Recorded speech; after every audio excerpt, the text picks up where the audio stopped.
ज्वालितो ज्ञानमय प्रदीप।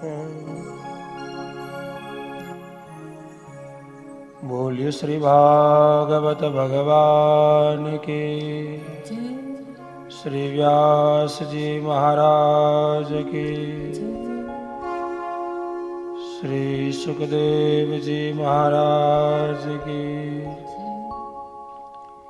श्री वल्लभाधीश की, श्री गिरिराज धरण की, श्री श्याम सुंदर यमुने महारानी की।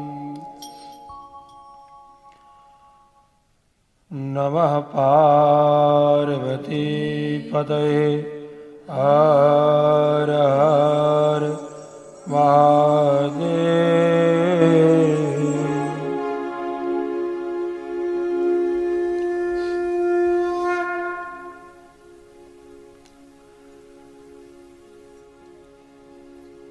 हरे राम हरे राम,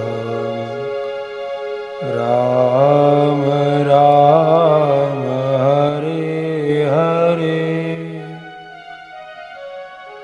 हरे राम हरे राम, राम राम हरे हरे,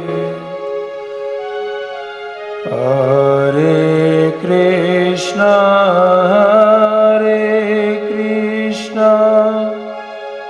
कृष्ण कृष्ण हरे हरे।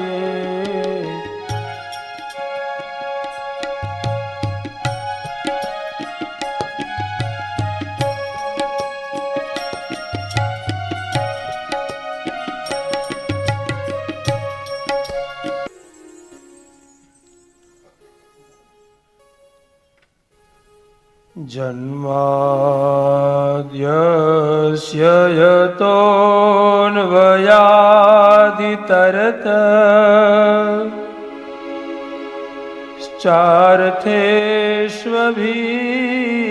चार्थेष्वभिघ्नस्वरा तेने ब्रह्महृदाय आदिकवये मुह्यन्ति सूरय तेजो वारिमृदां यथा विनिमयो यत्र स्त्रिशर्गोऽनृपा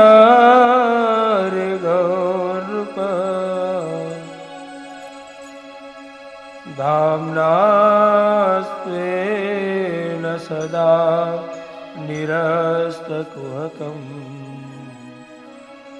सत्यं परं धीमहि, सत्यं परं धीमहि। बोल श्री बालकृष्ण लाल की जय।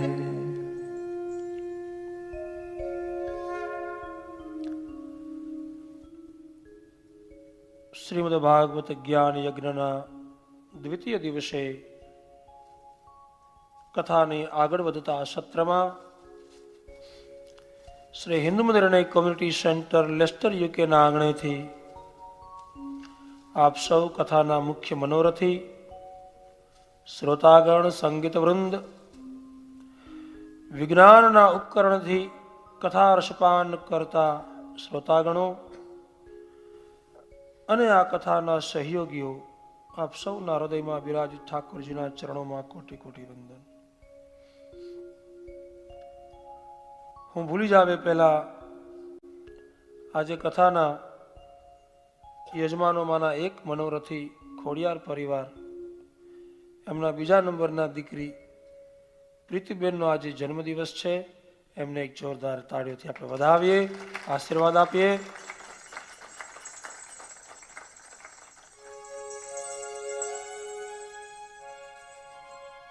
હું ભૂલકણો માણસ બહુ છું,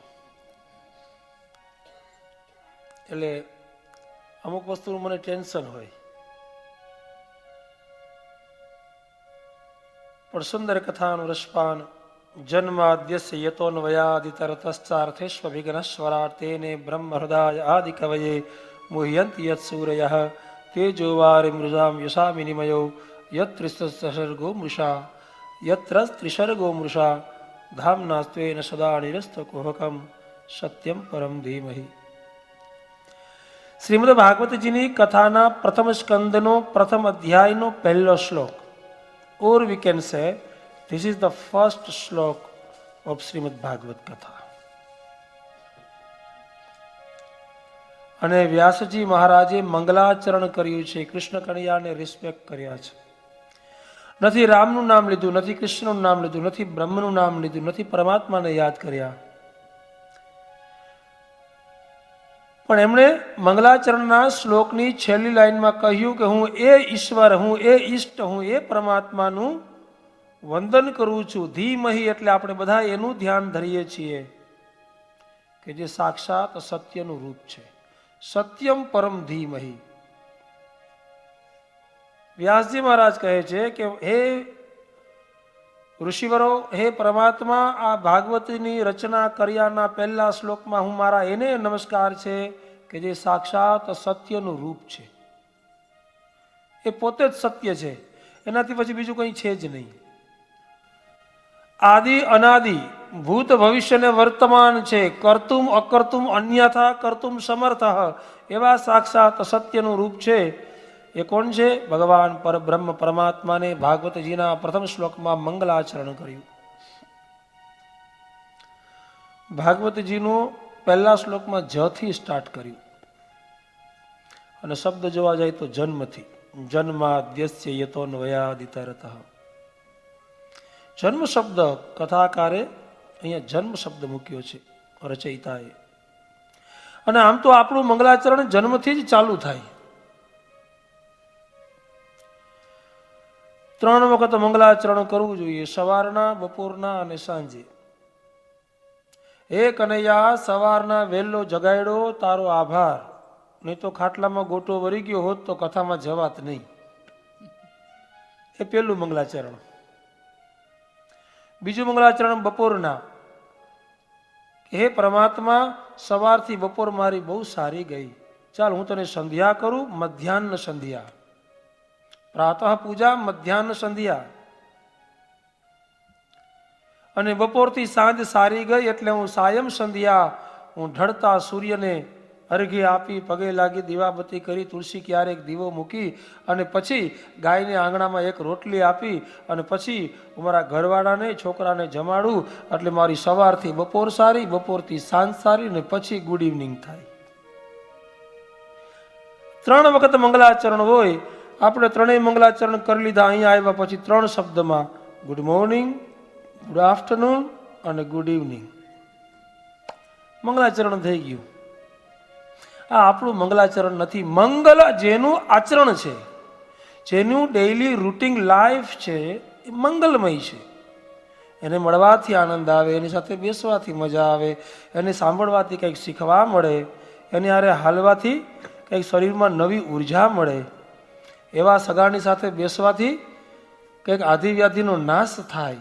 એવું જેનું મંગલમય આચરણ છે, જેનું ભક્તિવાળું આચરણ છે, એનો હું સગો છું, એનો હું ફ્રેન્ડ છું. હું સવાર બપોર સાંજ એની સાથે ફરું છું કે જેનું આચરણ, જેનું રેપ્યુટેશન, જેની ઇમેજ, જેની વેલ્યુ, પ્રેસ્ટીજ, એ બધું મંગલમય છે, બધું સારું છે એનામાં.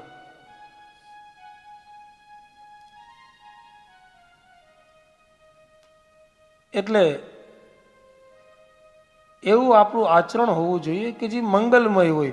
સત્ય હંમેશા કડવું જ હોય. અને કડવું જે હોય ને એ જ પાછું શરીરમાં મદદ કરે. બહુ ખાંડની ચાસણી ખાઈએ તો પછી માપન મશીન ભેગું રાખવું પડે. એટલે ક્યારેક ક્યારેક કડવા ઘૂંટડાની દવા લેવી.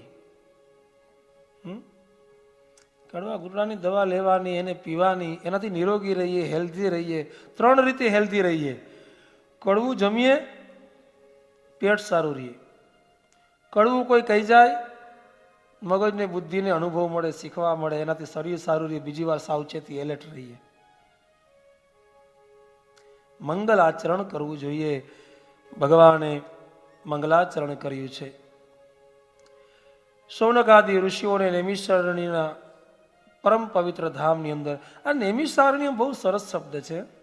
તમે ગમે તે પુરાણની ગમે તે કથા તમે જોશો ને, એમાં નૈમિષારણ્ય શબ્દ આવશે કે એક નૈમિષારણ્ય નામના જંગલમાં બધા ઋષિઓ સત્સંગ કરતા હતા. અરણ્ય એટલે જંગલ. બદ્રિકારણ્ય, ચંપકારણ્ય, દંડકારણ્ય, અર્બુદારણ્ય, વંદકારણ્ય અને નૈમિષારણ્ય. અરણ્ય એટલે જંગલનો શબ્દ છે. અહીંયા શબ્દ છે નૈમિષારણ્ય. નિમેષ, નિમેષ એટલે આંખનો પલકારો કરે ને, પલક ઝપકે, એને કહેવાય નિમેષ. ઇંગ્લિશમાં શું કહેવાય? આમ કરીએ એને હેમંતભાઈ, બ્લિંક. બ્લિંકિંગ. એને બ્લેન્ક રાખો, નહીં ફાવે. તમારી બદલે આપણે બોલી દે બ્લિંકિંગ. હા, એને સંસ્કૃતમાં નિમેષ કહેવાય. નિમેષ એટલે આંખનો પલકારો. કહેવાનો અર્થ એ છે કે એવું જંગલ, એવું તીર્થનું ધામ, એવી કથા શ્રવણનું ક્ષેત્ર કે જ્યાં બેસીને કથા સાંભળવાથી શું? બ્લિંકિંગ.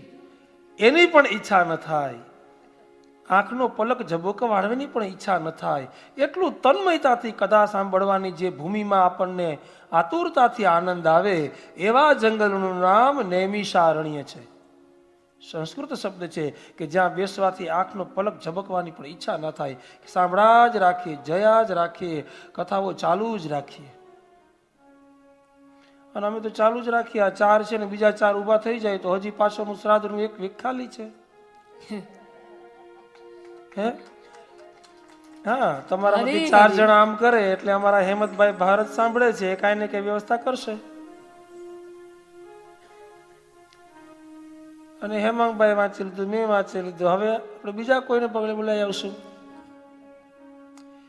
કહેવાનો અર્થ એ છે કે એવી જગ્યા, એવું તીર્થ ક્ષેત્ર કે જ્યાં એ કર્મ કરવાથી આપણને આતુરતાથી આનંદ આવે, એવા નૈમિષારણ્ય નામના જંગલની અંદર ઋષિઓ બેઠા છે. શૌનકાદિઓનો પ્રશ્ન છે કે મને એ કથા કહો, 24 અવતારોની કથા કહો. કહે છે કે આ ભાગવતમાં શું છે? તો કે 24 અવતારોની કથા છે. એ કયા કયા અવતારો છે?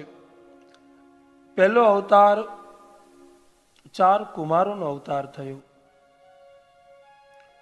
બીજો અવતાર રસાતલ ગતામ મહિમ ઉદ્ધરિષ્યન્નુપાદત્તમ યજ્ઞેશ સૌ કરમ વપુઃ. રસાતળમાં ગયેલી પૃથ્વીને વરાહ તરીકે ધાત ઉપર પૃથ્વીને લઈ આવ્યા, એ બીજો અવતાર થયો. ત્રીજો અવતાર ભગવાન કૃષ્ણ વિષ્ણુ પરમાત્માના 24 અવતારમાંથી ઋષિ સર્ગમ દેવર્ષિમ ઉપેત્ય સહ તંત્રાવમ સાત્વતમ ચાષ્ટ નૈષ્કર્યમ કર્મણામ યતઃ. નર અને નારાયણ.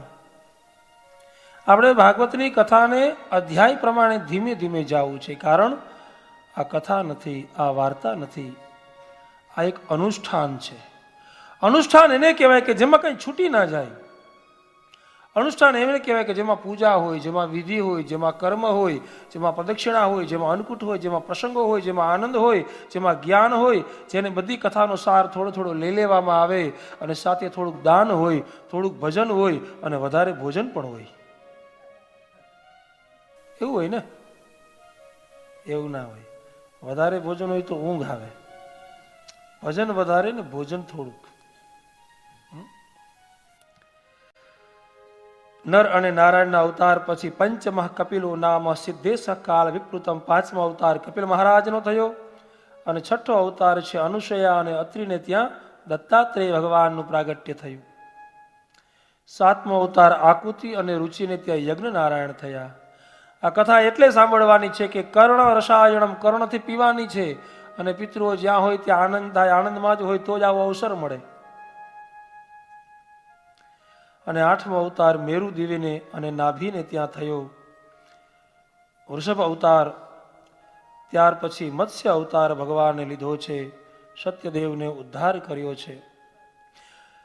એમ કરતા કરતા ધન્વંતરી અવતાર થયો છે. 14મો અવતાર નરસિંહ નારાયણ વૈશાખ શુક્લ 14 ભાલ વિશાલ નરહરિ રૂપ ધરીને ભગવાન આવ્યા છે. 15મો અવતાર વામનજી મહારાજ પધાર્યા છે બલિરાજાનો ઉદ્ધાર કરવા માટે. એટલે ભાગવતજીમાં વ્યાસજી મહારાજ લખે છે કે પંચદશમ વામનમ કૃત્વાગાદધ્વરમ બલેહે પદત્રયમ યાચમાન, 3 પગલા પૃથ્વી માગી બલિરાજાનો ઉદ્ધાર કર્યો છે. 16મા બ્રહ્મદ્રોહ રૂપાન પરશુરામ અવતાર, 17મો અવતાર છે સત્યવતી અને પરાશરને ત્યાં વ્યાસજી મહારાજનો. અને એમ કરતા ભગવાન રામ અને બલરામ થયા, કૃષ્ણ થયા, બુદ્ધ અને કલ્કી. આ 24 અવતારોની કથા કહી છે. એટલે અહીંયા સોનકાજીએ પ્રશ્ન પૂછ્યો કે ભાઈ એક કામ કરો, આટલું જલ્દી મગજમાં નહીં બેસે, આ બધી કથા મને ધીરે ધીરે વિસ્તારથી કહો કે આ ભગવાન ક્યારે આવ્યા, આવવાની જરૂર શું પડી, કોના ઘરે આવ્યા, અને એના માતા પિતાના એટલા કેવા એના ભાગ્ય, હે એનું કયું બધું પુણ્ય હશે કે આ કનૈયો અહીંયા, એ બધી મને કથા કહો. એ માડી તારા કેટલા એ જન્મની રે કમાણી રે નંદરાણી તારે આંગણે હોજી. હે માડી નંદરાણી તારી કેટલા જન્મની કમાણી હશે કે જગતનો છેડો, જે જગત આખું જેનો છેડો ચાલે છે એ છેડો તારો પકડીને રોજ હાલે છે. હે માં તારી કેટલા જન્મની કમાણી હશે કે કનૈયો કહે છે તને માડી માડી રે નંદરાણી તારી કેટલા જન્મની કમાણી. આ કથા મને વિસ્તારથી કહો, મને ડીપમાં કહો. આ કથા મારે સાંભળવી નથી, આ કથાને મારે પીવી છે. અને ભગવાન સુતજી મહારાજ શૌનકના આવા પ્રશ્નથી વ્યાસ અને નારદજીની કથા કહે છે કે હું તમને આ કથાની ઉત્પત્તિ કહું, કથા કેવી રીતે પ્રારંભ થયો. તો સુંદર મજાની કથાનો પ્રારંભ કરતા ઋષિવર આગળ કહે છે કે એક વખત વ્યાસજી મહારાજ દુઃખી હૃદય બેઠા હતા. સંતને પણ ગઈકાલે પણ કથામાં કીધું કે દુઃખ હોય છે, એને સમાજનું દુઃખ હોય, એને પરિવારનું નહીં. એટલે નારદજી ત્યાંથી ફરતા ફરતા નીકળ્યા, વ્યાસજી મહારાજને પૂછે છે વ્યાસજી મહારાજ કેમ આટલા દુઃખી છો. ગઈકાલે નારદજી ભક્તિ મહારાણીનો ઉદ્ધાર કરીને આવ્યા અને આજે વ્યાસજીના આંગણે પહોંચ્યા છે. સારા માણસોનો આટલો ફેર હોય. જો આજે અહીંયા સારું કામ કર્યું, હવે કાલે ક્યાં સારું કામ કરવું એ એની ગણતરી હોય. અને બહુ વધારે સારા હોય એની એ ગણતરી હોય કે આજે અહીંયા ભડકો કર્યો, હવે કાલે ક્યાં કરવું. બંને સારા જ હોય, આપણે શું કામ ખરાબ કહીએ. અને સારા માણસ હોય એને સારા માણસોનો જ ફોન આવે કે તમારે આમ ને આમ કરવાનું છે.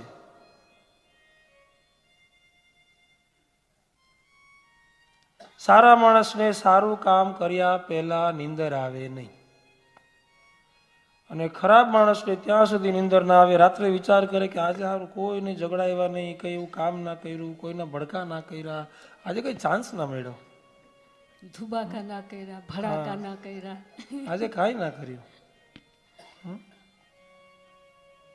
પેલો એક સરસ મજાની વાત યાદ આવી ગઈ, અમારા નટુભાઈ બેઠા છે એટલે કહી દઉં.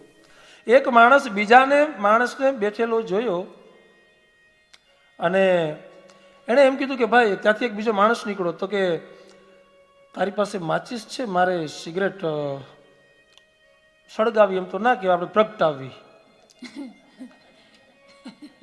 હે કથામાં પછી આનંદ હોય ને, બહુ મિષ્ટાન ખાઈએ તો પછી પાછું વચ્ચે સ્પાઇસી જોઈએ બાજુમાં થોડુંક, ખબર ને. તો એણે કીધું કે સિગરેટ મારી પાસે છે, માચિસ છે, મારે સિગરેટ પ્રગટાવવી છે. બોલો કે માચિસ નથી પણ તારું કામ કરી દઉં. તો કે એ કેવી રીતે? તો જો પેલા ભાઈ બેઠા છે ને એની જીભમાં જઈને તારી સિગરેટ મૂક એટલે સળગી જશે. એવું કેમ? તો કે એ ભાઈની જીભે કંઈકના ઘર સળગાવ્યા છે, તારી એક સિગરેટ નહીં સળગાવે. એ ભાઈમાં તમારામાંથી કોઈ નહોતા. ટીવીમાં ઘરે બેઠા જોવે છે એ લોકો પણ નહોતા. વચસ્તત્રૈવ વક્તવ્યમ યત્રોક્તમ સફલમ ભવેત.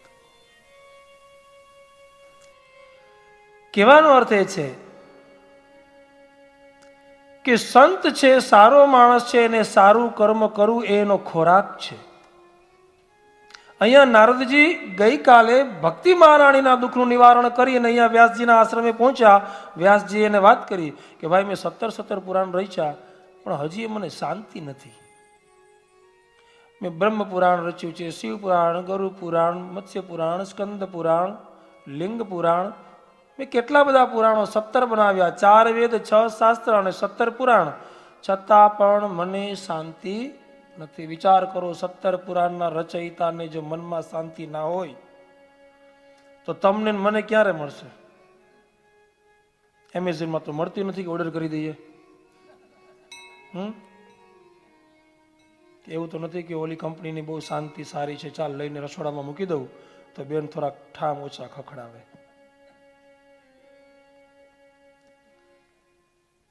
17 પુરાણના રચયિતા વ્યાસજી મહારાજને શાંતિ નથી. નારદજીએ કહ્યું કે તમે પુરાણ રચ્યા છે, બધી વાત સાચી છે, પણ તમે કૃષ્ણના ગુણાનુવાદ કર્યા નથી. ભગવાન કૃષ્ણની કથા કરો. એ 16 કળાએ ખીલનારો કનૈયો છે, એના મધુર શ્લોકો ગાવા માટે સમાજને આપો. ઋષિઓ પરંપરા જળવાઈ રહે એ ભગવાન કૃષ્ણની કથા, એના વર્ણન, એની લીલાઓ, લીલાઓનું મહત્વ, એ કથા કહો. નારદજી એના પૂર્વજન્મની વાત કરે છે કે એમાં હું તમને શું વાત કરું, મારું પણ એવું જ છું, હું પણ દુઃખી જ હતો. નારદજી કહે છે હું પણ દુઃખી જ હતો. આ વાસુદેવ કનૈયાની મહિમા છે એ વર્ણન કરો, કારણ કે અહમ પુરાતીત ભવે ભવમ મુને દાસ્યાસ્તુ કસ્યાશ્ચન વેદવાદી નામ. હું એક કોઈ વેદોને જાણકારી દાસીનો દીકરો હતો. અહમ પુરા એટલે હું ગયા જન્મમાં, ભવે ભવમ મુને દાસ્યાસ્તુ કસ્યાશ્ચન, કોઈક એક દાસીનો હું દીકરો હતો. મારી માં દાસી હતી અને બીજાના ઘરના કામ કરી, કચરા પોતા સંજવાડી, પાણી વારે, ફૂલ માટે થઈ બગીચાના પૂજાના ફૂલ લઈ, ફૂલને એક એકને ચૂંટી અને માલિકને આપે, અને હું ફરિયાના બળતણના લાકડા ધૂડવા માટે જતો હતો. એમાં એક વખત એવું થયું ને કે ચાતુર્માસ કરવા માટે ઋષિઓ છે ને એ અમારી કુટીરની બાજુમાંથી નીકળ્યા. એ 4 મહિના ત્યાં ચાતુર્માસ માટે નીકળેલા. અમારા ઘરે થોડુંક રોકાયા. હું એની પૂજા કરું.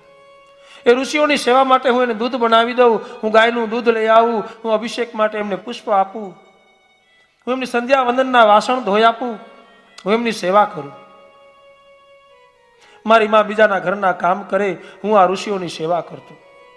મારી ઉંમર બહુ નાની હતી, નાના બાળક જેવી. હું કઈ સમજુ નહીં, પણ હે વ્યાસજી મહારાજ, તમને હૃદયની વાત કરું, મને એ ઋષિઓ સાથે પૂજામાં, વિધિમાં, યજ્ઞમાં મને સ્વાહાકારની, આકડો ખાકડો ખીર અઘડીના જે વનસ્પતિઓના જે સમિધા છે એના સુગંધી ધૂપથી એ આશ્રમ પવિત્ર અને પાવન થવા લાગ્યો.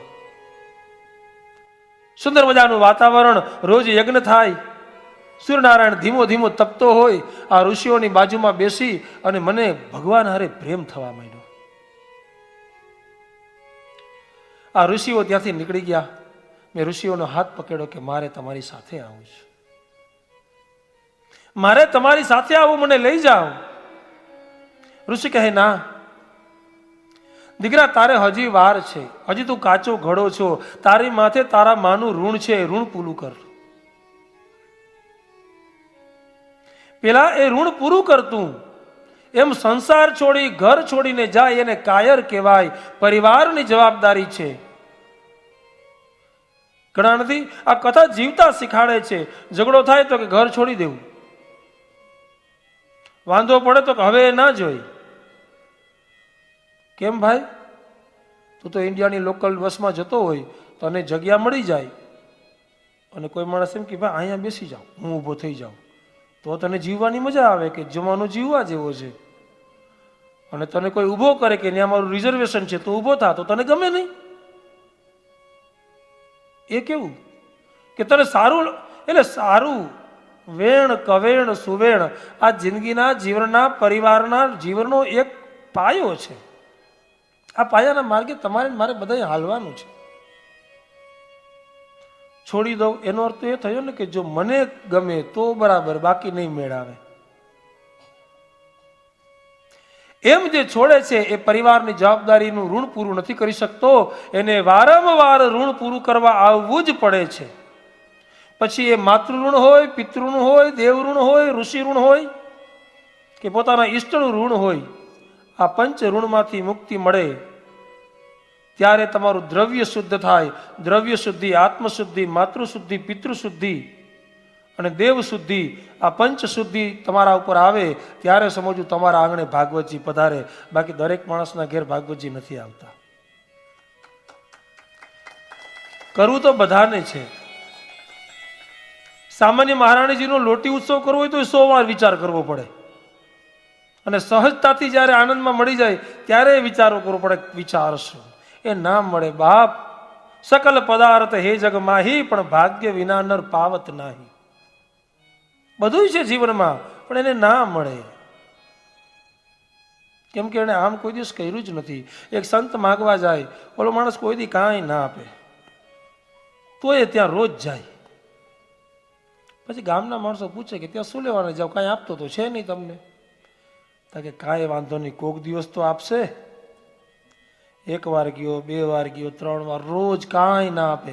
એક દિવસ ઓલા માણસને ગુસ્સો આવ્યો કે આજે આ મહારાજ લોટ લઈને આવે ને, એની થેલીમાં ધૂળની મુઠ્ઠી નાખી દીધી. એના લોટની ભરેલી થેલીમાં ધૂળ નાખી દેવી છે, એટલે લોટ પણ બગડે અને એની જીદ પણ પૂરી થાય. એટલે ત્યાંથી નીકળ્યા, પાછા ત્યાં જઈને પહોંચી ગયા નારાયણ પ્રસન્ન ધર્મની જય. એટલે આણે ધૂળની ભરી ત્યાં જ ને બાપુની થેલીમાં મૂકી દીધું.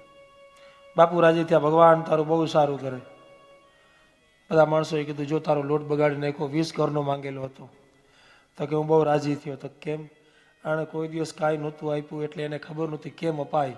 આજે એનો હાથ તો વૈરો કે આપવું હોય તો આમ અપાય, એટલી તો ખબર પડી. આજે આમ આપ્યું એ કાલે કાંઈક બીજું પણ આપશે.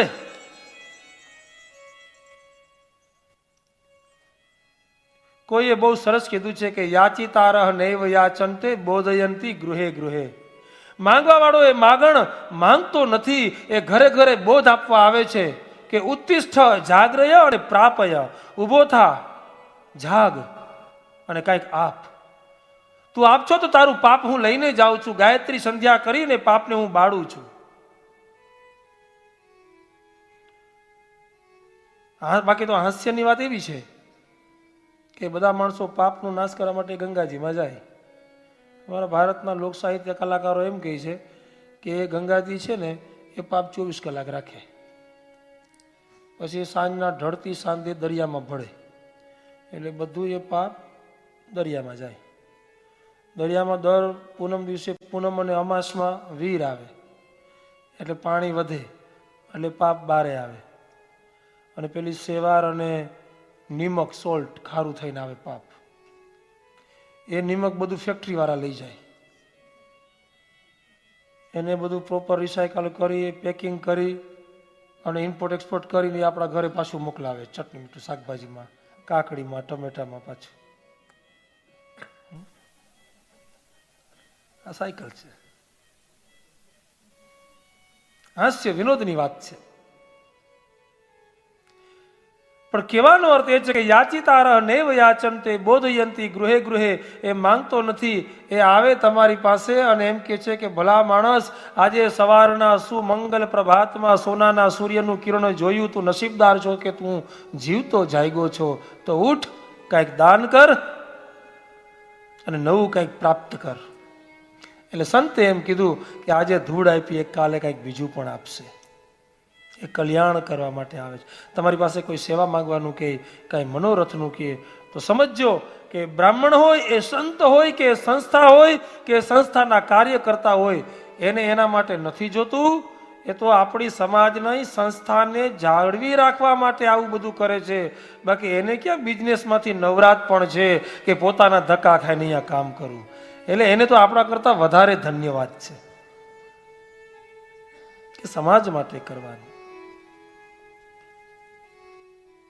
એટલે વ્યાસજી મહારાજે નારદજીને કીધું કે નારદજી પછી શું થયું? તો કે બસ પછી તો સંતો નીકળી ગયા, હું ત્યાં ઊભો રહ્યો, અને અમુક સમય પછી મારી માનું દેહાંત થયું. મારા માના દેહાંત પછી હું ભગવાનનું નામ કીર્તન કરતો કરતો કરતો મારી ભક્તિ, મારું જીવન પૂરું થયું. મને ભગવાને કીધું કે હજી તારે અવતાર લેવાનો બાકી છે, હજી તારે બીજા પણ ભવ લેવા પડશે. અંતે હું બ્રહ્માજીની સૃષ્ટિમાં માનસ પુત્ર તરીકે, નારદજી તરીકે થયો, અને ત્યારથી મને આ વીણા મળી છે. અને ત્યારથી હું આ વીણા લઈ અને ભગવાનનું હરિનામ કીર્તન કરતા કરતા, ધૂનનું રસપાન કરતા કરતા, નારદજી કહે છે કે હું સમાજનું ભલું કરું છું. આપણે પણ નારદજીની જેમ હરિનામ સંકીર્તન કરીએ અને ભગવાન કૃષ્ણની, ગોવિંદ, માધવ, ગોપાલની ધૂન કરીએ. કારણ નારદજી અહીંયા વ્યાસજીને કહ્યું કે હે વ્યાસજી, મારો પણ બીજો જન્મ થયો, અને બીજા જન્મ પછી હું નારદ બન્યો, મને વીણા મળી. આ વીણાથી આજે હું તમારા આશ્રમે આવ્યો છું, અને મારો એવો તમને સુઝાવ છે કે તમે ભાગવતજીની રચના કરો. તો આવો આ બાજુ વ્યાસજી જ્યાં સુધી ભાગવતજીની રચના કરે ત્યાં સુધી આપણે હરિનામ સંકીર્તન કરી લઈ. 2 મિનિટ ધ્યાન રાખજો. હજી તો વ્યાસજી ભાગવતજી લખવાના છે, ચાલુ નથી. હજી તો લખશે, એમાં શું લખે આપણને શું ખબર? એટલે આપણે હેમાંગભાઈ કહીએ ત્યાર પછી કેશું એમાં શું લખ્યું છે, હે ને? બોલે દ્વારિકાધીશ કી. ए राम नाम की लूट है, અને લૂટ सके तो लूट, फिर अंत काल पछताएगा, जब प्राण जाएगा छूट. આ બધી રામ નામની લૂંટ છે, પછી છેલ્લે પસ્તાવાનું છે. અને મોતનો કોન્ટ્રાક્ટ કરીને કોઈ આવ્યું નથી, હે ને? આપણને ખબર નથી ક્યારે મૃત્યુ આવવાનું છે, એટલે બહુ યાદી નહીં કરવાની. જેટલું જીવવાનું. એક માણસની ઈચ્છા થઈ કે ચાલ હું છે ને તપાસ કરું કે મારું મૃત્યુ ક્યારે છે. ગમે તેમ કહી મારે ડેટ જોવી છે કે મારું મૃત્યુ ક્યારે છે. હવે એનું નામ હતું દાસ. શું નામ હતું? દાસ. દાસ. એ દાસ છે એ વ્યાસજી પાસે ગયા અને વ્યાસજીને જઈને પૂછ્યું કે વ્યાસજી મહારાજ કહો ને મારું મૃત્યુ ક્યારે છે. વ્યાસજી કહે ભાઈ માફ કરજો, એ કોન્ટ્રાક્ટ મારી પાસે નથી, એ યમરાજા પાસે છે. એની પાસે એ ડાયરી છે કે કોની કેટલી PDF ફાઇલ લાંબી છે, ચાલ ત્યાં જાય. એટલે દાસ અને વ્યાસ યમરાજા પાસે ગયા. યમરાજાને જેને વાત કરી, યમરાજા કે સારું આવ્યા, કાંઈ વાંધો નહીં, કેવી રીતે મદદ કરું? તો કે ભાઈને જાણવું છે કે એનું મૃત્યુ ક્યારે છે. યમરાજા કે આવું ધંધો ના કરાય, રહેવા દો, જે છે એ બધું બરાબર છે. તો કે નહીં, એમની ઈચ્છા છે. તો કે હવે ઉભા રહો, ચિત્રગુપ્તને બોલાવો, કેમ કે પેપર વર્ક બધું એ રાખે છે. એટલે ચિત્રગુપ્તને બોલાવ્યા. ચિત્રગુપ્ત લઈ અને ત્યાં બેઠા હતા, એટલામાં ત્યાં બ્રહ્માજી પધાર્યા. બ્રહ્માજી કહે છે શું બધું ચાલી રહ્યું છે? તો કે બસ આજે ઘરે મહેમાન આવ્યા છે અને યમરાજાનો અને વ્યાસજીનો રેફરન્સ સાથે છે, એટલે ના પડી શકાય, મારે એમને કેવું પડશે દાસને કે એનું મૃત્યુ ક્યારે છે. સારું સારું કહી દો, શું લખ્યું, ક્યારે છે, મને પણ કયો, હું પણ સાંભળીને જાઉં. હવે એને ડાયરી ખોલી, પાનું જોયું, એમાં લખ્યું હતું, કેમ કે એમાં તારીખ ને દિવસ ને વર્ષ તો આપણે બનાવ્યા કેલેન્ડર, એમાં એવું લખેલું હતું કે જે દિવસે, જે મુહૂર્તમાં, જે ક્ષણે દાસ, વ્યાસ, યમરાજા અને ચિત્રગુપ્ત એક સાથે બ્રહ્માજીને મળશે ત્યારે આ ભાઈ રામ નામ. હરે હરે. એટલે આવા હળકતા ઉંબાડિયા લઈને જવાય નહીં. ન કરવાનું ન કરાય, આનંદ કરાય, હરિનામ સંકીર્તન કરાય, થાય તો સારું કામ કરાય, કઈ ના થાય તો કરે એને કરવા દેવાય, એ તો થાય ને.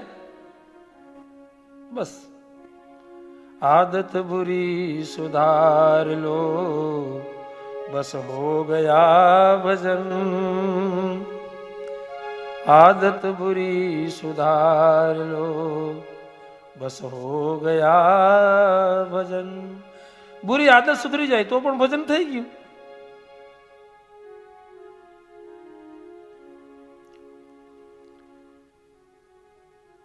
ગધેડાને એમ કેવું પડે તું ગધેડો થા, ઘોડાને એમ કેવું પડે તું ઘોડો થા, માણસને એમ કેવું પડે ભાઈ માણસ થા.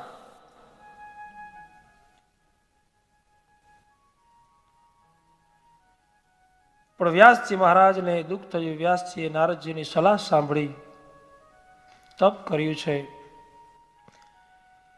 શિવજીને યાદ કર્યા છે. વ્યાસજી છે તે કથા લખે છે, લખે કોણ? એની ઉંમર થઈ ગઈ, હવે વૃદ્ધાવસ્થા આવી. ગણેશજીને યાદ કર્યા છે.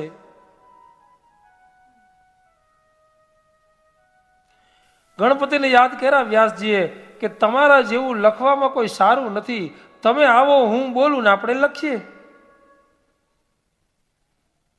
આ બધું લખનાર ગણેશજી છે, મહાભારત સહિત બધું પેન એની ચાલે, રિપોર્ટ વ્યાસજીનો છે, અને ઓડિટર કનૈયો, એડિટિંગ બધું એ કરે, અને ઓડિટ કરે એ પોતે કનૈયો. આમાં બી બધા વિભાગ છે.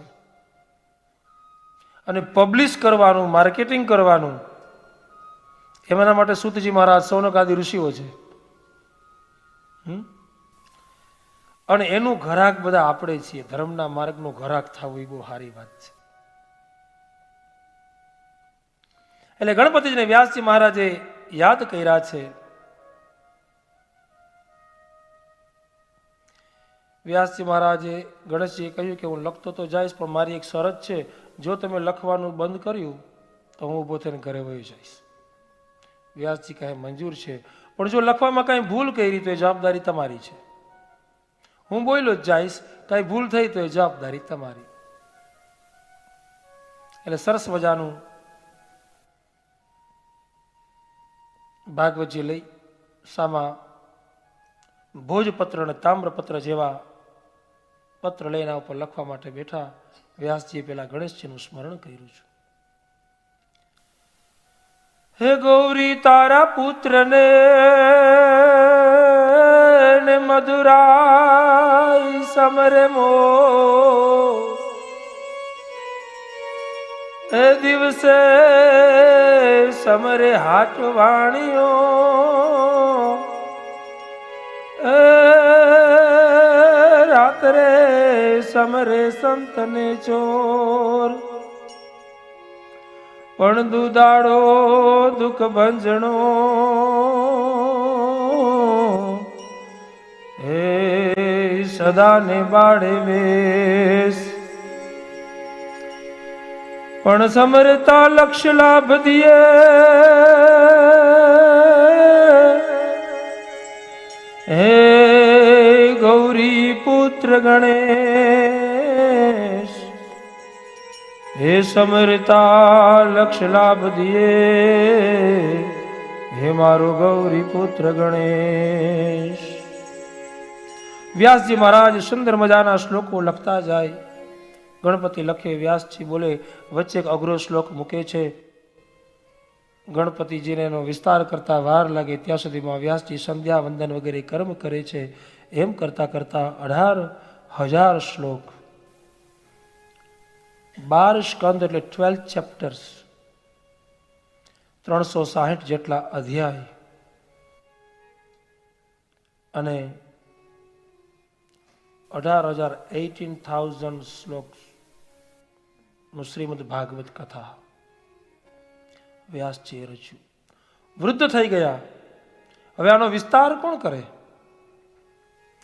એક માણસ રાત અને દિવસે મહેનત કરે, કલાક જેટલા ઓવર ટાઈમ મળે એટલા ભરે, અંતે બિઝનેસ પોતાનું મોટું અમ્પાયર ખોલે, પણ એનો વારસદાર કોઈ સંભાળવા વાળો સુપુત્ર ના હોય તો એ અમ્પાયર પડીને ભાંગી જાય. વ્યાસજીને પણ આજે અમ્પાયરને આગળ લઈ જવા વાળો પોતાનો એક વારસદારની શોધમાં છે. ભગવાન શિવજીને યાદ કર્યા છે, શિવજીનું પ્રાર્થના કરે છે કે મારે ત્યાં એક એવો પુત્ર આવે જે જ્ઞાની અને વૈરાગી મહાદેવ જેવો હોય. મહાદેવ કે ખોટી વાત છે, મારો જન્મ જ નથી, અજન્માનો લોકા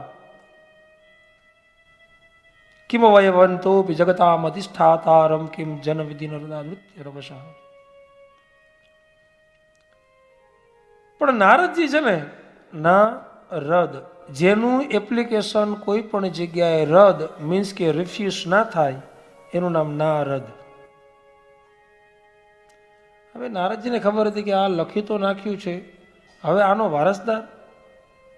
એટલે નારદજીએ સીધા પહોંચી ગયા કૈલાસમાં. દેવી પાર્વતીને કહે છે, જય શ્રી કૃષ્ણ માતાજી, પાયવંદન.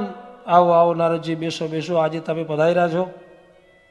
અને નારદજીને કોઈ પણ જગ્યાએ જવા માટે રજાની જરૂર પડે નહીં. પધારો. એટલે આમ બધી બાજુ જોયું, કુટીરમાં, આશ્રમમાં, યજ્ઞ કુટીરમાં મહાદેવ ક્યાંય દેખાયા નહીં. એટલે પેલા પાકું કર્યું, કઈ બાજુ ગયા ભગવાન? તો એ તો અહીંયા હિમાલય, કૈલાસ, માનસરોવરની કોઈ પણ તળેટીની ગુફામાં ધ્યાન ધરવા માટે બેઠા હશે. બેનોનું આવું હોય ને, નારદજી જેવું.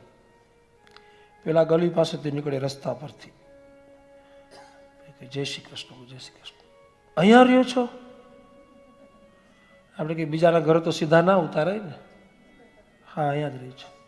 સારું સારું, બહુ સરસ. હું તો અહીંથી વોક કરવા નીકળી, તમને જોઈ ગઈ. હેલ્પ કરું? તમને વરાજ છે. પછી એ બેન બીજી બેનના ઘરે બેસે. હાલ તો થોડીક વાર પાણી પીતી જાઓ. પછી ધીમેથી પૂછે, કોઈ નથી ઘરે? ના, કોઈ નથી, ભાઈ કામે ગયા, સાંજના આવશે લેટ. બહુ સારું. એમ થાય કે હવે કોઈ ઘરે નથી, પાક્કું થઈ ગયું, બેન ફ્રી છે, જગ્યા મળી ગઈ છે. પછી ચાય બનાવી દે, એટલો કપ. પછી એને ખબર પડે કે હવે મારી દીકરી ચાય પીધા વગર જવાની ક્યાં, 1 કલાક બેહવાની જ છે. પછી અલગ મલકની વાતો ઉપાડે બધી. પછી એમ કે લે, અહીંથી નીકળી મોડું થઈ ગયું, ધ્યાન પણ ના રહ્યું, મારે તો ઘરે જવાનું હતું. પછી યાદ આવે ને, નારદજીએ બધું નક્કી કર્યું. પછી મહાદેવ નથી એટલે દેવીને કીધું, દેવી તમને ખબર છે તમારા ગળાની અંદર આ ખોપડીઓની માળા છે, એ બધી કોની ખોપડી છે? મહાદેવ પહેરીને ફરે છે તે? તો કે ના. તો કે એમની પાસે એક અમર કથા છે. એ ભોલાનાથ નથી, એ તો કપટીનાથ છે. એની પાસે એક અમર કથા છે, અને જેની પાસે અમર કથા હોય ને એનું કોઈ દિવસ મૃત્યુ ના થાય. એને તમને નથી આપ્યું દેવી.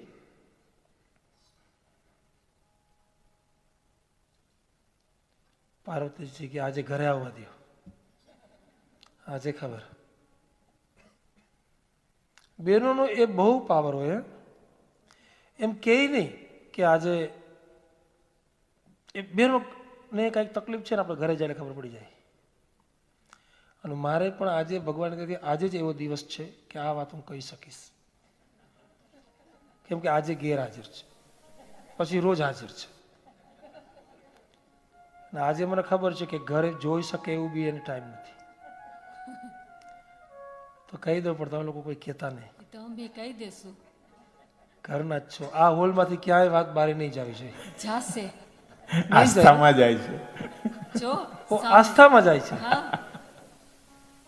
પણ આસ્થામાં જોનારા માણસો તો આસ્થા વાળા હોય ને, એ થોડો દગો કરે. પછી ઘરે જઈ આપણે જાય ને ખબર પડી જશે, બધાને ખબર પડી જશે કે આના ઘરમાં આવું હશે. પણ બધી બહેનોનું આવું હોય. ઘરે જાય એટલે કાંઈ બોલે નહીં, રસોઈ બનાવે. ખબર હોય આવ્યા છે, સામાન ઉતારે છે, બધો કાંઈ બોલે નહીં. એની ફરજ એટલે પૂછ જમવાનું છે, આપણે કે હા જમવાનું છે, જમી લો. પછી આપણે ખબર પડી જાય કે કાંઈ કમ્પ્લેન છે, ચાન્સ ગોતે છે, એટલે આપણે કાંઈ બહુ બોલીએ નહીં, એટલે ધીરેકથી આમ કરે, એટલે આપણે થાય કે કાંઈક ચાલુ કરશે રડવા જેવું. પછી ટીસ્યુથી આમ કરે, તોય આપણે જવાબ ના દઈએ. પછી એને ખબર પડે કે આ તો જમીને ઉપર નીકળી ગયા, કાંઈ જવાબ ના આપ્યો. પછી હળવેકથી એમ કે તમે ફ્રી થાવ ત્યારે કહેજો 10 મિનિટ મારે તમારું કામ છે. એટલે ખબર પડી જાય કે આપણે જવાબ ના દીધો પણ હવે પકડાય બરાબર ના. કેટલા બહેનો એવું કરે છે, સાચું બોલજો, ઊંચો હાથ કરજો ભાગવતજીની સામે.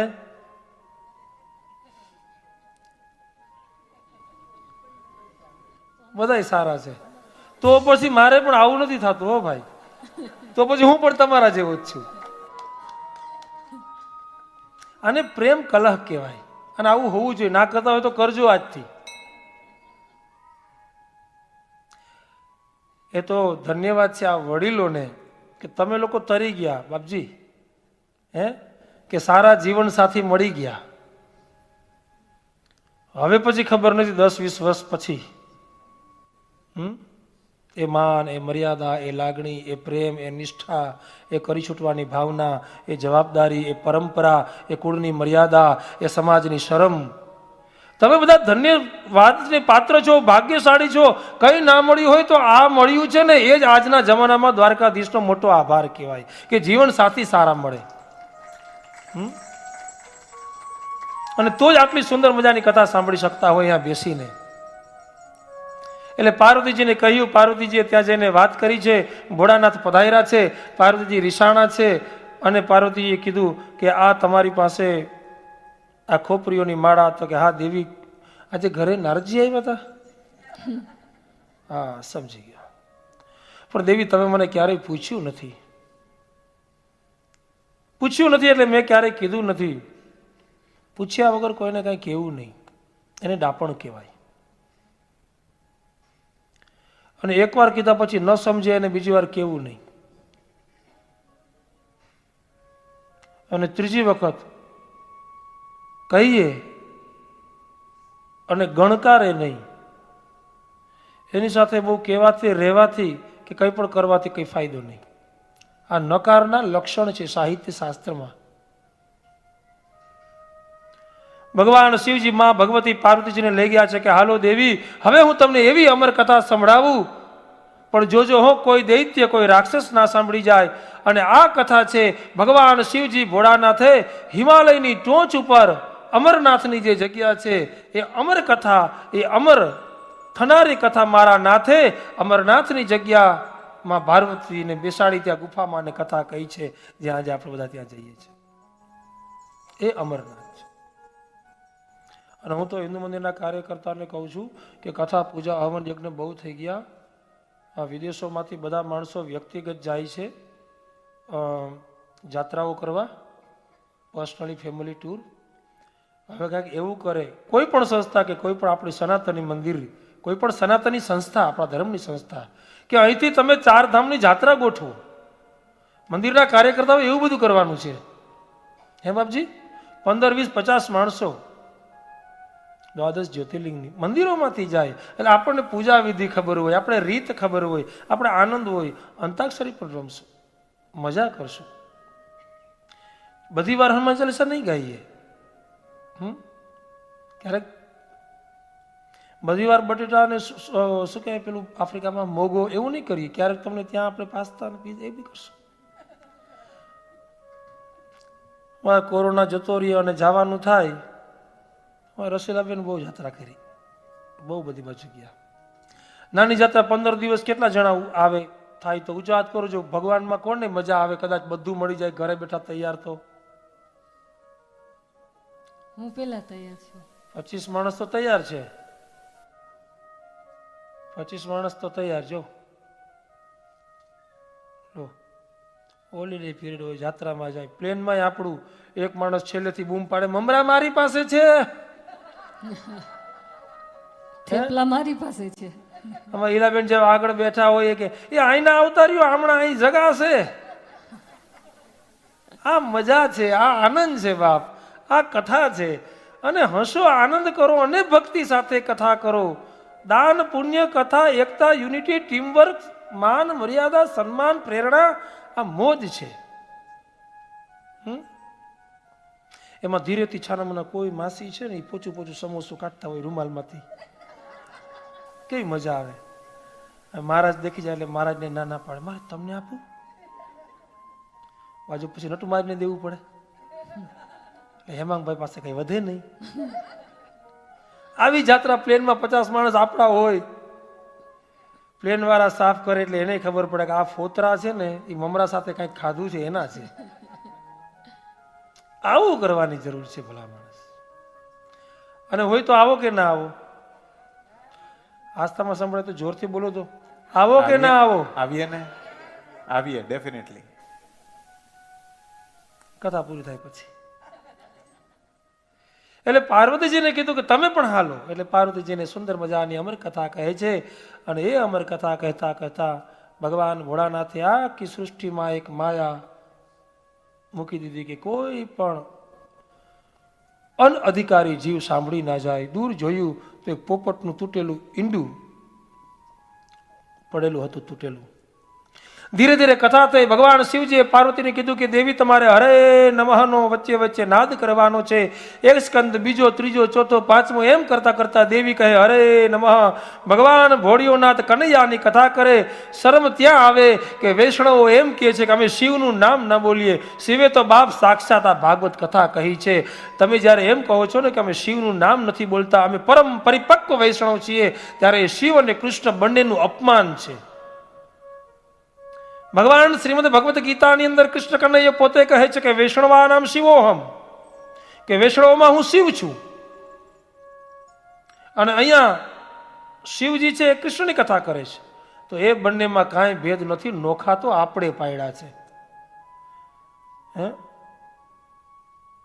ધરતી બાટી સાગર બાટા બાટ લિયા, ઇન્સાન કો મત બાટો ભગવાન કો. પંથ સંપ્રદાય ઉભા કરી અને એકનો ઊભું કરીને બીજાનો વિરોધ, એમાં પતનના માર્ગે જવાનું. શિવજી કહે છે હરે નમઃ. દેવી બોલે છે પણ બેનોને વધારે નિંદર આવી જાય. પાર્વતીજીને નિંદર આવી. કનૈયાને ચિંતા થઈ કે આ કથા મારે દેવી છે પણ માતાજી તો સૂઈ ગયા. એટલે કનૈયો છે એ માં ભગવતીના હૈયામાં લાલો છે એ બિરાજમાન થયો. લાલો હરે નમઃ બોલતો જાય કે આ મહાદેવ પાસે એવી કથા છે ગમે એમ કરીને લઈ લેવી છે. આ મહાદેવ ગરડો છે પણ ભોળોનાથ છે, આની પાસે ખજાનો છે, યુગો યુગથી આ દરેક કરતાનો સાક્ષી છે. આ કથા કનૈયો કે આખી લઈ લઉં. એટલે કનૈયો હૈયામાં બેઠો મહાદેવ હરે નમઃ બોલતા જાય છે. હવે 10મો સ્કંદ આવ્યો ત્યાં તો ભગવાન શિવજીને સમાધિ લાગી ગઈ. હવે કનૈયાને ચિંતા થઈ કે કથા કહેનાર પોતે સુઈ જાય તો શું કરવું. એટલે કનૈયો મહાદેવના હૃદયમાં બિરાજમાન થયો. એક બાજુ કનૈયો કથા કરે ને બીજી બાજુ કનૈયો કથાનો હાદ કરે. એટલે 10મા સ્કંદમાં કૃષ્ણ જન્મ છે. 10મા સ્કંદની અંદર બકાસુર, અગાસુર, પૂતના, તૃણાવર્ત ઇત્યાદિ રાક્ષસોનો ધ્વંસ કરી મથુરાને કંસમાંથી મુક્તિ કરાવી, દ્વારિકા વસાવી, જરાસંઘ અને કાલિયવનનો વધ કરી, સુદામાની મિત્રતાનું ઋણ ચૂકવી અને વેદોની સ્તુતિ કરી, ગોપીઓ સાથે લીલા કરી અને ઉદ્ધવજીને ઉદ્ધવ ગીતાનું જ્ઞાન આપ્યું. અને એ જે કથા કહી એ સાક્ષાત કૃષ્ણએ પોતાની કથા પોતે કહી છે. એટલે 10મો સ્કંદ એ શ્રીમદ ભાગવતજીનું હૃદય છે. અને આખા શરીરમાં જો એક હૃદયને કાઢી લ્યો તો અહીંયાની ભાષામાં ડમી પૂતળું. એટલે 10મો સ્કંદ હૃદય છે. અને હૃદયમાં જ્યારે કનૈયો આવે પછી તમારે નાચવાનું ને ગાવાનું ને આનંદ કરવાનો ને રમવાનું જે ઈચ્છા છે તમારા બધાની એ બધું પછી આવે. પેલા તો પાત્રતા કેળવવાની છે. પેલા ગોપીઓ કઈ રીતે રમી હતી એ શીખવાનું છે. એની હારે ભેગી ભક્તિ હતી એ શીખવાનું છે. એ આવડી જાય પછી 10મા સ્કંદમાં રમે. એટલે કનૈયો બોલે છે અને કનૈયો કથા કહે છે. 12મા સ્કંદની કથા પૂરી થતાની સાથે જ એ ઈંડું છે એ ધીરે ધીરે ધીરે ધીરે ધીરે સંધાન થવા માંડ્યું. અમૃતથી હું સૌના હોઠ હેઠા કરી શકું છું. અમૃતથી હું સૌના હોઠ હેઠા કરી શકું છું. મારી શાયરી એ સંજીવની છે ઘાયલ, હું પલમાં પાળિયાને બેઠા કરી શકું છું. એમ ભાગવતજી છે એ નિર્જીવ એવા ઈંડાને જન્મ આપે, જન્મલાલને મોક્ષ આપે છે. એ ઈંડું છે એમાંથી ધીરે ધીરે સંધાન થયું. ભગવાન શિવજીની સમાધિ ખુલી. એટલાની અંદર તો એક જોરદાર ભયંકર અવાજ આવી. અંદરથી બચ્ચું છે એ આકાશ માર્ગે ઉડી ગયું. શિવજીને થયું કે કોઈ રાક્ષસ છે, કથા સાંભળી અમર થઈ ગયો, હવે સૃષ્ટિનું પતન કરશે. ભોળાનાથે ત્રિશુલ પાછળ મૂક્યું છે, પણ ધીરે ધીરે બચ્ચું ઉડતું ઉડતું ઉડતું મચ્છરના રૂપમાં શમ્યાપ્રાસ નામના આશ્રમમાં વ્યાસજીના ધર્મપત્ની એ અરણી દેવીના મુખમાં બગાસું આવ્યું અને ત્યાં ગયું. સમજાય છે ને કથા? એ નારદજીની લીલા પાર્વતીને કહેવું. પાર્વતીને કહ્યા પછી ત્યાંથી એમના પેટની અંદર સુખદેવજી રૂપે એ બિરાજમાન થયું. 16 વર્ષ થયા અને 16 વર્ષની સાથે વ્યાસજી મહારાજ કહે છે કે પુત્ર હવે તું બહાર આવ. કહે મને માયા લાગશે, બહારે આવીશ તો મને માયા લાગશે, માટે મારે શું કરવું?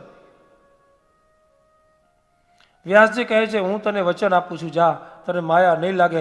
કહે પિતાજી તમે પોતે તો માયામાં બંધાયેલા છો, તમે પોતે માયાની અંદર બંધાયેલા છો.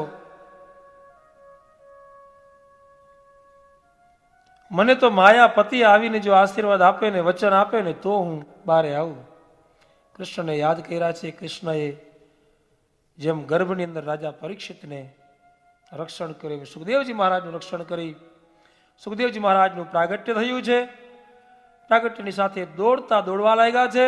જય જયકાર થયો. બોલીએ શ્રી સુખદેવજી મહારાજ કી જય. શ્રી સુખદેવજી મહારાજ કી જય. શ્રી સુખદેવજી મહારાજ કી જય. હિન્દુ મંદિરના અહોભાગ્ય કહેવાય કે સુખદેવજીનું પ્રાગટ્ય થાય અને હોલમાં લેસ્ટરના બધાથી જૂનામાં જૂના અને બધાથી મોટી ઉંમરના ભૂદેવ પધાર્યા. સુખદેવજીના જન્મની સાથે જૂના પણ ખરા અને બધા ભૂદેવોમાં મોટી ઉંમર એમની, જે ભીષ્મ કહેવાય. પણ પાછળ બેસી ગયા એ બરાબર ના લાગ્યું. માટે જગદીશભાઈ અને મહેન્દ્રભાઈના ચરણોમાં કોટી વંદન. અહીંયા પધારશે આ બાજુ. હરે રામ રામ રામ સીતા રામ રામ રામ. હરે રામ રામ હરે રામ રામ રામ સીતા રામ રામ રામ. હરે રામ રામ રામ સીતા રામ રામ રામ. હરે રામ રામ રામ સીતા રામ રામ રામ.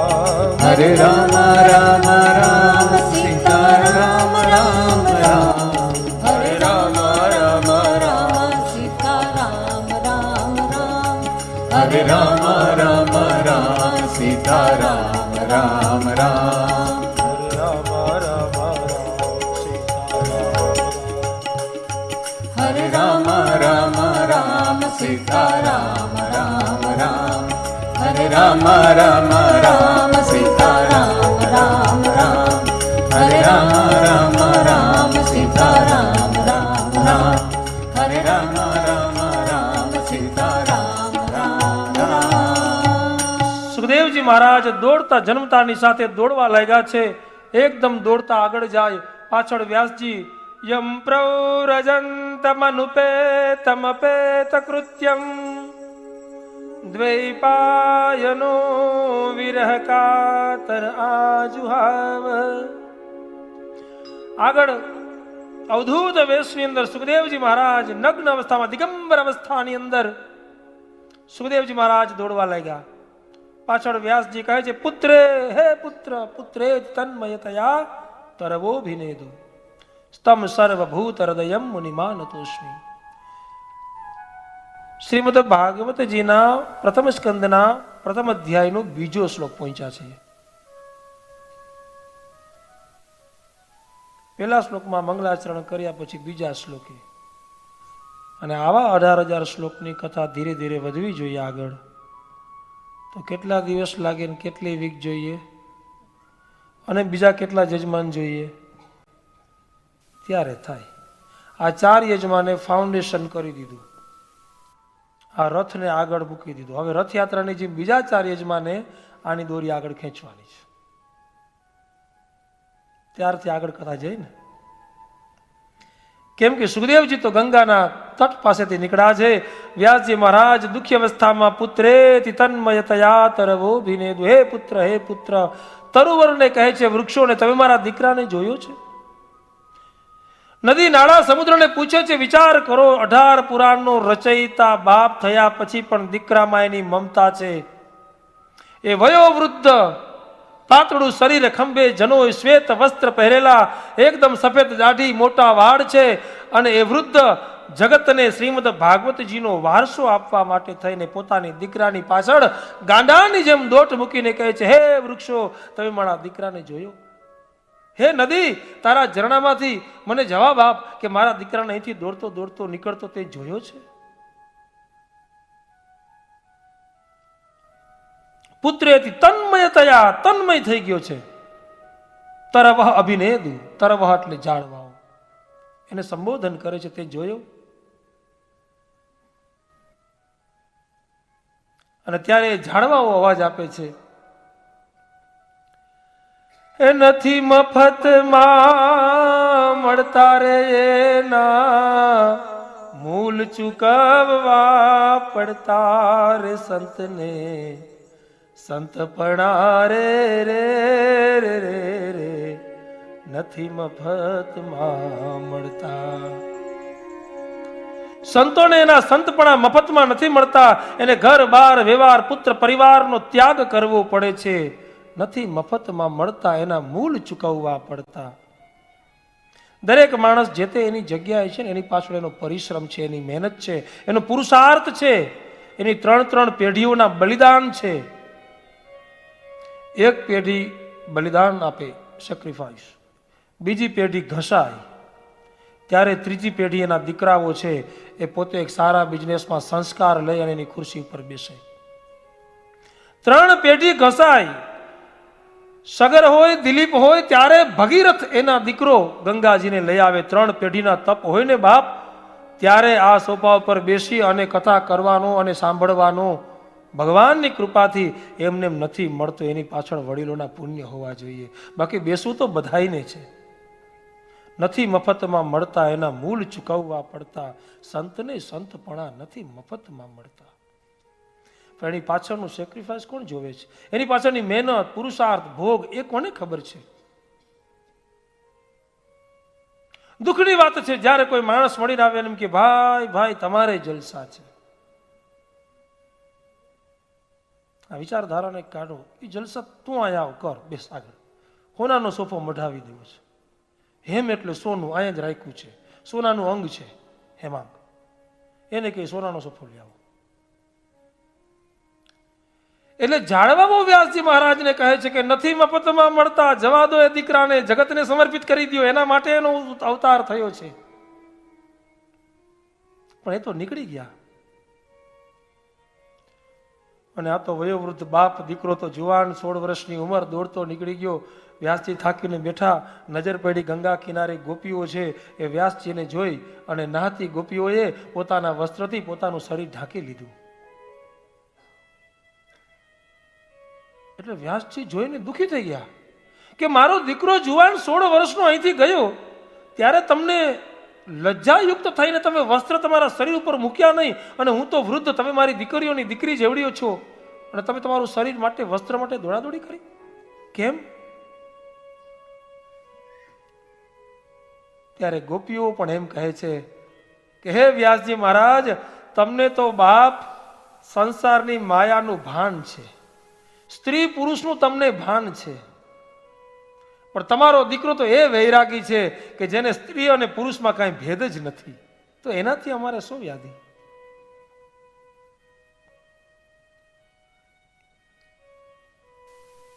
સુખદેવજી મહારાજ કહે છે કે હું કાંઈ ગાંડો નથી રે, હું કાંઈ ઘેલો નથી રે.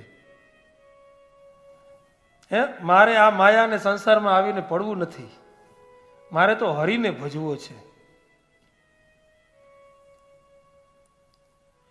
અને મારે તો અહીંથી નીકળી જવું છે. એટલે સુખદેવજી તો અવધૂત વેશમાં નીકળી ગયા અને કહેતા ગયા વ્યાસજી મહારાજને. શું કહેતા ગયા હેમંતભાઈ?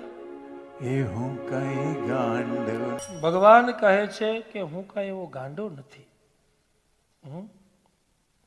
ઈશ્વર કહે છે કે કર્મે ગતિ, કર્મણી એવા અધિકાર હસ્તે માં ફલેશું કદાચ, અને કર્મનું ફળ આપવા માટે હું બંધાણો છું, પણ તારી એક સોપારીમાં તારે 7 પેઢીનું પુણ્ય માંગવું હોય તો એવો થોડો હું ગાંડો છું?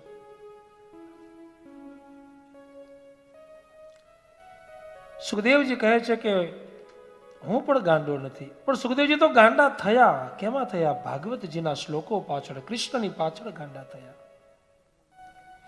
વ્યાસજી પાછા ફર્યા છે, અને વ્યાસજી પાછા ફર્યા પછી ત્યાં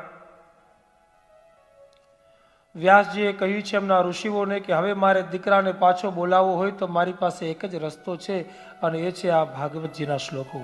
તમે એક કામ કરો, હું તમને 2 શ્લોક લખીને આપું છું. હે ઋષિવરો, હે મારા શિષ્ય, તમે જંગલમાં જઈ અને આ શ્લોકો ગાવા માટે નીકળો.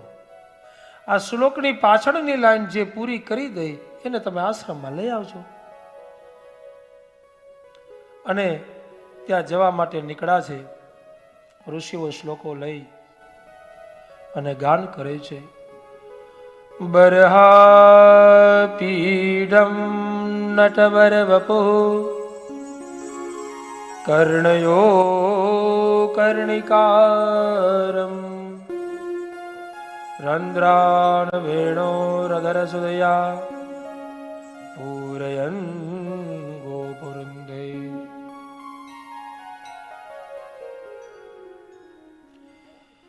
સુખદેવજી મહારાજને લઈ ત્યાં બોલાવી સુખદેવજી મહારાજને ભાગવતજી અર્પણ કર્યું છે. અને ભાગવતજી અર્પણ કરી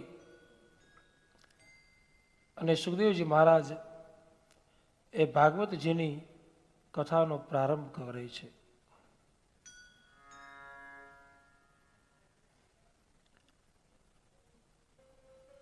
ભાગવતજીની કથા મહાભારતના યુદ્ધથી પ્રારંભ થયો છે. જય શ્રી કૃષ્ણ. પધારો, બેસી જાઓ. શાંતિ એટલી સફળતા. મહાભારતના યુદ્ધથી શ્રીમદ ભાગવતજીની કથાનો પ્રારંભ થયો છે.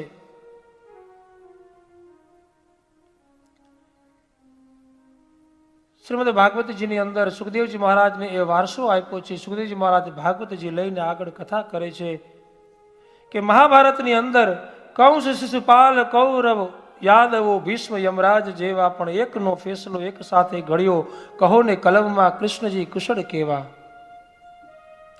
એ ભગવાન મહાભારતના યુદ્ધ પછી અશ્વત્થામાએ જ્યારે પાંડવોના સૂતેલા 5 પુત્રનો વધ કર્યો ત્યારે દ્રૌપદીજીએ એવું કહ્યું કે મારે મારા પુત્રના હત્યારાનું મસ્તક જોઈએ. અર્જુને પ્રતિજ્ઞા કરી છે કે આવતીકાલે સાંજનો સંધ્યાકાળ થાય એની પહેલા હું આ હત્યારાને તમારી સામે અહીંયા લઈ આવીશ, પછી તમારે જે દંડ આપવો હોય તે આપજો. આ બાજુથી ભયંકર બ્રહ્માસ્ત્ર છોડવાની તૈયારીમાં વેર ભાવનાના આવેશની અંદરથી અશ્વત્થામા વ્યાસજીના આશ્રમનું શરણું લઈને ત્યાં છુપાઈ ગયો. ભગવાન કૃષ્ણની છત્રછાયાની નીચે 5 પાંડવો યુધિષ્ઠિર, ભીષ્મની ગયા પછી યુધિષ્ઠિર મહારાજ, અર્જુનજી, ભીમ, નકુલ, સહદેવ કૃષ્ણની સાથે ગયા. પણ ત્યાં તો અશ્વત્થામાએ બ્રહ્માસ્ત્ર છોડ્યું છે. ભગવાન કૃષ્ણએ અર્જુનને આજ્ઞા કરી કે અર્જુન તું પણ બ્રહ્માસ્ત્ર છોડ. બંને બ્રહ્માસ્ત્ર છોડ્યું છે. એના તપના બળથી, તાપથી, એના અગ્નિથી, એની ઉર્જાથી આખું બ્રહ્માંડ જેમ પાણીમાં રસાતળમાં જવાનું હોય, ચારે બાજુ ભયંકર અવાજ આવવા લાગ્યો છે. આખી સૃષ્ટિ પાણીથી ગડગડતી થવા લાગી. ચારે બાજુ ભયંકર અંધકાર છવા લાગ્યો છે. બ્રહ્માસ્ત્ર એક બાજુથી અશ્વત્થામાનો પ્રહાર, બીજી બાજુથી અર્જુનનો પ્રહાર છે. ભગવાન કૃષ્ણ જોવે છે કે આ શું થઈ ગયું. ભયંકર અવાજ લાગ્યો. સમુદ્રના પેટાળની અંદરથી મોજાઓ ઉડવા લાગ્યા છે. નદી નાળા સમુદ્રને એમ થયું કે હમણાં પૃથ્વીને પાતાળમાં લઈ જશું.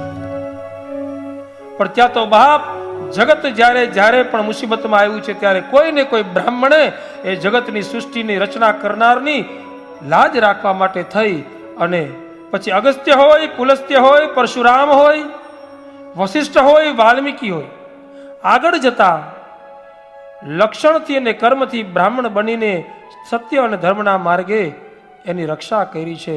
એટલે વ્યાસજી મહારાજ સીધા આકાશ માર્ગે જઈ પોતાના બંનેના હાથ ઉપર બંનેના બ્રહ્માસ્ત્રને ભેગા થતા અટકાવી દીધા છે. કહ્યું કે આને પાછું વાળ બ્રહ્માસ્ત્ર. અર્જુને પાછું વાળી લીધું. અશ્વત્થામાને બ્રહ્માસ્ત્ર પાછું વાળતા નથી આવડતું. व्यास जी महाराज कहे छे कि अरे अश्वत्थामा, यदि तुम्हें ये ब्रह्मास्त्र फिर यूं वापस लेना नहीं आता तो फिर यूं लौटाया क्यों? अर्धो घटो गौ समुपैति नूनम विद्वान कुलीनो न करोति गर्वम गुणे विहीना बहु जल्पयंती संपूर्ण कुंभो न करोति शब्दम. पाणीथी आखो भरेलो घड़ो होय अने कोई बेन ए वेलने माथे लईने जती होय तो आखो भरेलो पाणीनो घड़ो छलकाय नहीं, पण अर्धो जो भर्यो होय तो हालक डोलक थाय अने पाणी ढोळाय. એટલે કહ્યું કે સંપૂર્ણ કુંભો ન કરોતિ શબ્દમ, અવાજ ના કરે, પણ અડધો ઘટો ઘઉ સમુપૈતિ નૂનમ, અડધો ભરેલો ઘટો અવાજ બહુ કરે. અને બીજી લાઈનમાં પાછું ક્લેરિફિકેશન આપી દીધું કે હું ઘડાની વાત નથી કરતો. બીજી લાઈનમાં એમ કીધું અર્ધો ઘટો ગૌ સમુપૈતિ નૂનમ ગુણે વિહીના બહુ જલ્પયંતી. વિદ્વાન કુલીનો ન કરોતિ ગર્વમ, કોઈ ઉચ્ચ કુળનો માણસ હોય, સંસ્કારી હોય, જ્ઞાની હોય, ભક્તિવાળો હોય, એ બહુ ના બોલે, એ ગૌરવ ના કરે, અભિમાન ના કરે, પણ ગુણે વિહીના બહુ જલ્પયંતી. અડધું જ્ઞાન છે ને એ અજ્ઞાનથી પણ ભયંકર છે, ખબર ના હોય ને સલાહ. એટલે અહીંયા અશ્વત્થામાએ એમ કીધું કે જો તને વાર્તા નથી આવડતું, ભગવાન કહે છે, તો તે આ બ્રહ્માસ્ત્રને છોડ્યું શું કામ? તો તારા પછી બ્રહ્માસ્ત્રની દિશા બદલ. यदि पांडव ही नहीं रहेंगे तो फिर एक नवीन समाज, नवीनतम समाज की स्थापना करेगा कौन? क्या दुर्योधन करेगा? इसलिए पांडवों का रहना अनिवार्य है, आवश्यक है. इसलिए दिशा बदल अपने ब्रह्मास्त्र की. लेकिन क्रोधावश में आने वाले अश्वत्थामा ने कहा कि मैं दिशा तो बदल दूंगा, लेकिन जाएगा तो फिर भी वो पांडवों के वंश की मूल की ओर, उनका नाश करने के लिए. और ये समय उत्तराना गर्भनी अंदर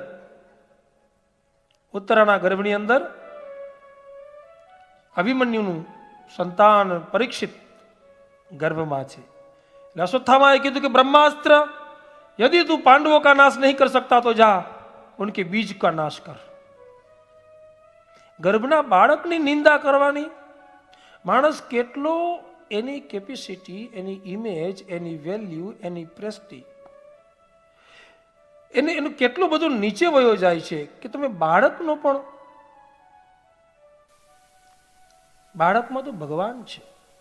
અશ્વત્થામા એમ કહે છે કે તને આ બાળકનો નાશ કરવા માટે, ગર્ભમાં જેને કઈ ખબર જ નથી, જ્યારે તું આવું કરશો ને ત્યારે તું તારા કુળની મર્યાદાનો નાશ કરશો. તું તારી ગરિમાને, તારી ઉંમરને, તારા સ્વભાવને એકદમ નીચે લઈ જા છો. માટે એટલું નીચે ના વહી જવું કે તમારી કોઈ પણ આવશ્યકતા રહે નહીં. ભગવાન કૃષ્ણ એમ કહે છે કે જો તને એમ લાગે કે યદि ये ब्रह्मास्त्र को तू आज्ञा करेगा और ये परीक्षित का और पांडवों के वंश के मर्यादा का नाश करेगा तो इसे कौन बचाएगा? कोई बचा नहीं सकता। ये वासुदेव कृष्ण उन्हें गर्भ में रक्षण देगा। એટલે ભગવાન જેની માથે હરિના હાથ હોય, હરિના રખોપા હોય, એને કોણ બાપ મારે? રામ ભગવાને રાવણને રામના નામથી પથરા તર્યા ત્યારે રામ ભગવાને પણ પોતે રામ લખીને પથરો મૂક્યો અને પથરો તર્યો નહીં, એવી એક લોક કલ્પના છે. તો ભગવાન કહે આ ખોટું છે, રામ તો લખ્યું પણ તર્યો નહીં. ત્યારે હનુમાનજી મહારાજ એમ કહે છે કે પ્રભુ અમે તો તમારા નામે પથરાને તારીએ છીએ, પણ તમે જ જો મૂકી દો તો પછી બીજું કોણ તારે? એમ કૃષ્ણ કનૈયો તારણહાર છે. પણ અહીંયાથી પાંડવો છે તે અશ્વત્થામાને લઈ અને દ્રૌપદી પાસે ગયા છે. પણ દ્રૌપદી જ કહે છે કે મુચ્યતા મુચ્યતા મે સહ બ્રાહ્મણો નિતરામ ગુરુ. શ્રીમદ ભાગવતજીના પ્રથમ સ્કંદના 7મા અધ્યાયની અંદર 43મા શ્લોકમાં દ્રૌપદીજી એમ કહે છે કે ઉવાચ સા સહંત્યસ્ય બંધના નયનમ સતી. એ આ નયનમ સતી એ આંખની પટ્ટી બાંધેલી સતી ગાંધારીના 100 પુત્રનો નાશ થયા. એ કેવી રીતે? મારા 5 સંતાન ગયા મને ખબર છે, પણ અશ્વત્થામાને તો એની માનો આ એક જ દીકરો છે, એ વયો જશે તો એની વેદના શું હશે? એ એક સ્ત્રી બીજી સ્ત્રીની વેદના સમજી શકે. માટે અર્જુનને કહે છે મુચ્યતા મુચ્યતા વેશ, આને છોડી મૂકો. અને આમ પણ એ બ્રાહ્મણ છે, નિતરામ ગુરુ, એ હંમેશાના માટે ગુરુ સમાન છે. એનો વધ ના થાય, એને મારાય નહીં, છોડી મૂકો એને. બ્રહ્મબંધુર ન હંતવ્યો યતા તથાઈ વદારણઃ. બ્રહ્મબંધુર ન હંતવ્ય, ભાગવતજી ના પાડે છે. પણ સુતજી મહારાજ સૌને કહે છે કે અહીંયા કૃષ્ણએ અર્જુનની પ્રતિજ્ઞા હતી કે હું સંધ્યાકાળ પહેલા, તો પ્રતિજ્ઞાનું શું? ત્યારે કૃષ્ણ ભગવાને અર્જુનજીને કહ્યું કે હે અર્જુન, અપમાનાત મરણમ વરમ. અપમાન કરતા મરણ છે ને, મરણ કરતા અપમાન એ મર્યા સમાન જ છે. પણ કોના માટે? માણિનઃ, જે માનવાળો માણસ છે, જેને પોતાનું સ્વાભિમાન ગમે છે, જેને પોતાની પ્રતિષ્ઠા પૈસાથી વધારે પ્રેમ છે, જેને પોતાનું સ્વાભિમાન એ સંપૂર્ણ ભૌગોલિક સાધનોથી વધારે ઉત્તમ ગણે છે, એવા માણસનું અપમાન એ મરણ કરતા પણ ભયંકર છે. એટલે અશ્વત્થામાના માથામાં રહેલો મણી તું લઈ લે, એટલે એનું અપમાન થશે એ મર્યા સમાન. પછી એને છોડી મૂક. અર્જુન સહસા જ્ઞાય હરેરહાર્દમથાસિના મણિમ જહાર મૂર્ધન્યમ દ્વિજસ્ય સહ મૂર્ધજય. બ્રાહ્મણ એટલે દ્વિજ એટલે બ્રાહ્મણ, એનું મૂર્ધજન, એની શિખા, એનું તેજ, એનું સંધ્યાવંદનનું તપ એની મૂડી છે. એ મૂડી લઈ લ્યો એટલે એનું અપમાન એ મર્યા સમાન છે.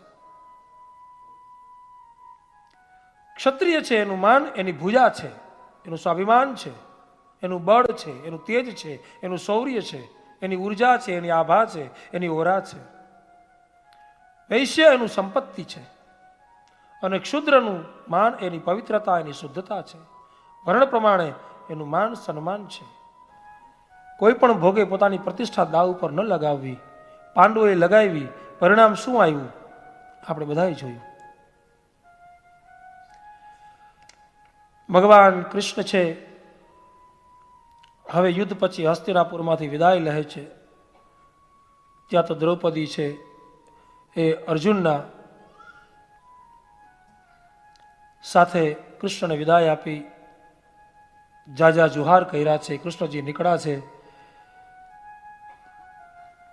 પણ રસ્તાની અંદર એક બુઢી સ્ત્રી ઊભી છે અને અર્જુનના રથના, કૃષ્ણ ભગવાનના રથની પ્રત્યંચા પકડી અને કહે છે કે જવાનું નથી. કૃષ્ણ નીચે ઉતરે છે. અરે ફૈબા તમે? કુંતાજી. ત્યારે કુંતા કહે છે કે હવે બસ, હવે મને ખબર પડે કે તું મારો ભત્રીજો નથી, તું કાનુડો નથી, તું દેવકીનો લાલો નથી, તું નંદનો દુલારો નથી, તું રાધાનો પ્યારો નથી. આ બધું બરાબર, આ તો તારી લીલા છે, પણ તું જગતનો તારણહાર છે. હવે તું મારો ભત્રીજો નથી, નીચે ઉતર, હું તને પગે લાગુ. અરે ફૈબા, તમે આ શું કરો છો? ત્યારે કુંતાજીની પહેલી સ્તુતિ છે, કૃષ્ણ પાસે માગ્યું છે, માગો ફૈબા, તમને શું જોઈએ હું તમને આપતો જાઉં. હે ફૈબા, મહાભારતની અંદર મેં તમને ઘણી વખત બોલાવ્યા કે તમે અર્જુનની છાવણીમાં આવી જાઓ, પણ તમે દુર્યોધનની છાવણીમાં કેમ રહ્યા? કુંતાજી કહે છે કે દીકરા, બધી વાત સાચી, પણ એ મારા જેઠ ન્યા છે. ધૃતરાષ્ટ્ર ગમે એવા છે, મારા જેઠ છે, હું ન્યા સાસરે આવી હતી, એટલે યુદ્ધ સુધી મારું રહેવું એ મારી આ ગરિમા છે, આ જીવતા શીખાડે છે. ભલે મારા દીકરાને વનમાં મૂક્યા, ભલે જુગારમાં બધું કપટ કરીને લઈ લીધું, ભલે લાક્ષાગ્રહની અંદર અર્જુનની આગળ યુદ્ધનો બહુ ભયંકર એવો નિર્ણય આવ્યો, એ લીધો, પણ મેં એ શિબિર ના છોડી. કારણ એ મારા સસરાની, મારા કુળની, એ ભીષ્મની છાવણી છે, એ વયોવૃદ્ધ પંચ તત્વથી બનેલો ઓજો વેતા બ્રહ્મચારીની છાવણી છે કે જે મારું માગું લઈને આવ્યો હતો. એ મારા પિતાથી વિશેષ ભીષ્મની છાવણી છે. જો યુદ્ધ ટાણે હું એ છાવણીમાંથી, એ તંબુમાંથી હું નીકળી જાઉં ને તો એ ભીષ્મનું અપમાન કહેવાય, એ તાત્સીનું અપમાન કહેવાય. અને એક સોનાના થાળની અંદર એક સરસ મજાનું મોટું ફળ છે, એના ઉપર એક મોટું કપડું ઢાંકેલું છે, અને એ થાળ ધૃતરાષ્ટ્રની આગળ આવ્યો છે. આંધળો ધૃતરાષ્ટ્ર છે, કપડું ઉપર કરી અને એ એના હાથ ઉપર ફેરવે છે. પણ જ્યાં હાથ ઉપર ફેરવે છે તો એને ખબર નથી પડતી કે આ શું છે. એટલે સંજયને પૂછે છે, સંજય આ ફળ શેનું હશે તે ઓળખું નથી ઓળખાતું. સંજય કહે છે ધૃતરાષ્ટ્રને હવે આગળ,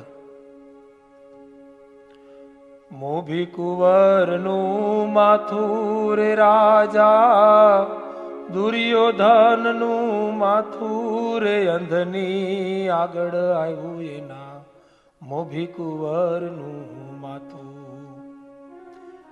લાક્ષાગ્રહમાં આગ લગાડી બીજ એના રે રોપાતા. લાક્ષાગ્રહમાં જ્યારે આગ લગાડી એનું બીજ રોપાણું, છડ કપટ કર્યા અને રાત દી વધતું જાતું. અંધની આગળ આવ્યા એના મોભી કુંવરનું માથું. અને છેલ્લી લાઈનમાં કહે છે, મોભી કુંવરનું માથું રે આ તો એ હાથે વાવેલાની વાતું રે અંધની આગળ આવ્યું એના મોભી કુંવરનું માથું. હે ધૃતરાષ્ટ્ર, આ તો બાપ હાથે વાવેલાની વાતું છે. ઘણી વખત આપણે આપણા જીવનનું ફળ મળે અને પછી આપણે ઘરે બેઠા એક ખૂણામાં એની સમરી જોતા હોય કે મને કેમ આવું થયું, મને કેમ આવું લાગ્યું, મને કેમ બધાએ આમ કીધું, મને કેમ મારા ઘર પરિવાર કુટુંબ હગા વાલા બધા આમ કરે છે. ત્યારે આ યાદ રાખવાનું છે, હાથે વાવેલાની વાતું એ આ બધી હાથે વાવેલાની વાતું રે અંધની આગળ આવ્યું એના મોભી કુંવરનું માથું. જે કાંઈ પણ કરો છો, પામો છો, એમાં બીજાનો કોઈ દોષ નથી.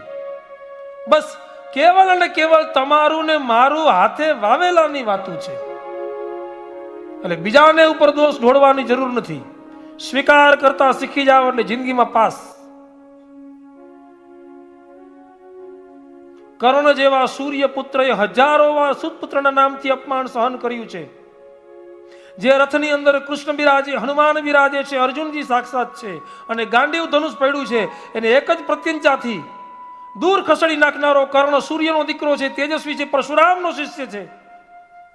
પણ ક્યારે એના જીવનમાં એને કીર્તિ, માન, સન્માન, પ્રતિષ્ઠા, વિજયશ્રીનો પ્રસાદ મળ્યો જ નથી. નિર્દોષ હોવા છતાં, નિરપેક્ષ હોવા છતાં પણ એવા સુરવીરે અપમાન સહન કર્યું છે. કારણ ક્યાંક ને ક્યાંક એને સ્વીકાર્યું છે, બીજા ઉપર પોટલો નથી દીધો. માટે સ્વીકારતા શીખી જાવ તો જિંદગીમાં સુખી બહુ થઈ જાય. એટલે અહીંયા કુંતાજીએ બધી વાત કરી કે આ બધી મને ખબર છે, માટે મારે હવે એક જ વસ્તુ જોઈ છે, વિપદઃ સતુનઃ સસ્વત તત્ર તત્ર જગતગુરો ભવતો દર્શનમ યત સ્યાદ પુનર્ભવ દર્શનમ. ભાગવતજી પ્રથમ સ્કંદ 8મા અધ્યાયની અંદર 24મા શ્લોકમાં કુંતાજી કહે છે કે મને વિપત્તિ આપ, મને દુઃખ આપ કાના, કેમ કે જ્યારે જ્યારે મને દુઃખ આવ્યું ને ત્યારે તું આવ્યો, વનમાં તું આવ્યો, દ્રૌપદીના ચીર પૂરવા આવ્યો, દુર્વાસા ઋષિ અમારે આંગણે જમવા આવ્યા ને ત્યારે તું પહોંચી ગયો દ્વારકાથી અને દ્રૌપદીના અક્ષય પાત્રમાં ભાજીના તણખલામાં હજારો ઋષિઓને જમાડી દીધા. હે કાના, યુદ્ધની વેળાએ તું પહોંચ્યો. હે કાના, જ્યારે જ્યારે મારા પર લાક્ષા ગ્રહમાંથી અમને ઉગાર્યા, ઝેરી લાડવામાંથી અમને ઉગાર્યા, જ્યારે જ્યારે દુઃખ આવ્યું ને ત્યારે તું આવ્યો છો. માટે મને દુઃખ આપ, દુઃખ ભલે આવે, દુઃખ હશે ને તો તું આવીશ. કુંતાજીએ દુઃખ માંગ્યું છે અને આપણે સુખ સંપત્તિ મેળી મોલાત માંગ્યા જ રાખીએ અને આપવું હોય ને તો 100 વાર વિચાર કરીએ. કેવલ અને કેવલ સરસ મજાના શણગાર સજી આરીસામાં જોઈ મોબાઈલથી સેલ્ફી લેવાથી આપણે સારા નથી જતા, દેહ સારો થાય છે, પણ દેહની ચામડી ચાકુથી ઉખડી ગઈ એટલે આપણો સાથીદાર જ આંખું બંધ કરીને મોઢું આમ કરી જશે. માટે ભગવાનને ગમવાનો પ્રયત્ન કરો. હું વારંવાર કહું છું કે માણસ આપી આપીને શું આપવાનું, 1 વાર 2 વાર 3 વાર 5 વાર થેન્ક યુ, વેલ ડન ને જય શ્રી કૃષ્ણ. પણ જો 1000 હાથવાળાની કૃપા થઈને બાપ તો જગતના રંગમંચના મેદાનમાં ક્યાંય તમને વાંધો નહીં આવે. એટલે ભગવાનની ભક્તિ કરો, ત્યાં દાન કરો, ત્યાં સારું કામ કરો. માટે કુંતાજી કહે છે મને તમે દુઃખ આપો. એને કીધું છે કે શ્રી કૃષ્ણ કૃષ્ણ સખ વૃષ્ણ વિભાવની ધ્રુક રાજન્ય વંશ દહનાન પવિર્ગ વીર્ય ગોવિંદ ગોદ્વિજ સુરા તિહાર તાર યોગેશ્વર અખિલ ગુરુ ભગવાન નમસ્તે. હે ભગવાન, તમે યોગેશ્વર છો, તમે અખિલ ગુરુ છો, તમે બ્રહ્માંડના નાથ છો. કુંતાજીની સ્તુતિ કરી ભગવાન રોકાઈ ગયા છે. ફૈબાને એમ થયું કે મેં કીધું ને એટલે રોકાઈ ગયો કનૈયો. અર્જુનને એમ થયું કે મેં તાણ કરી એટલે રોકાઈ ગયો. યુધિષ્ઠિરને એમ થયું કે નહીં અહીંયા ગમી ગયું.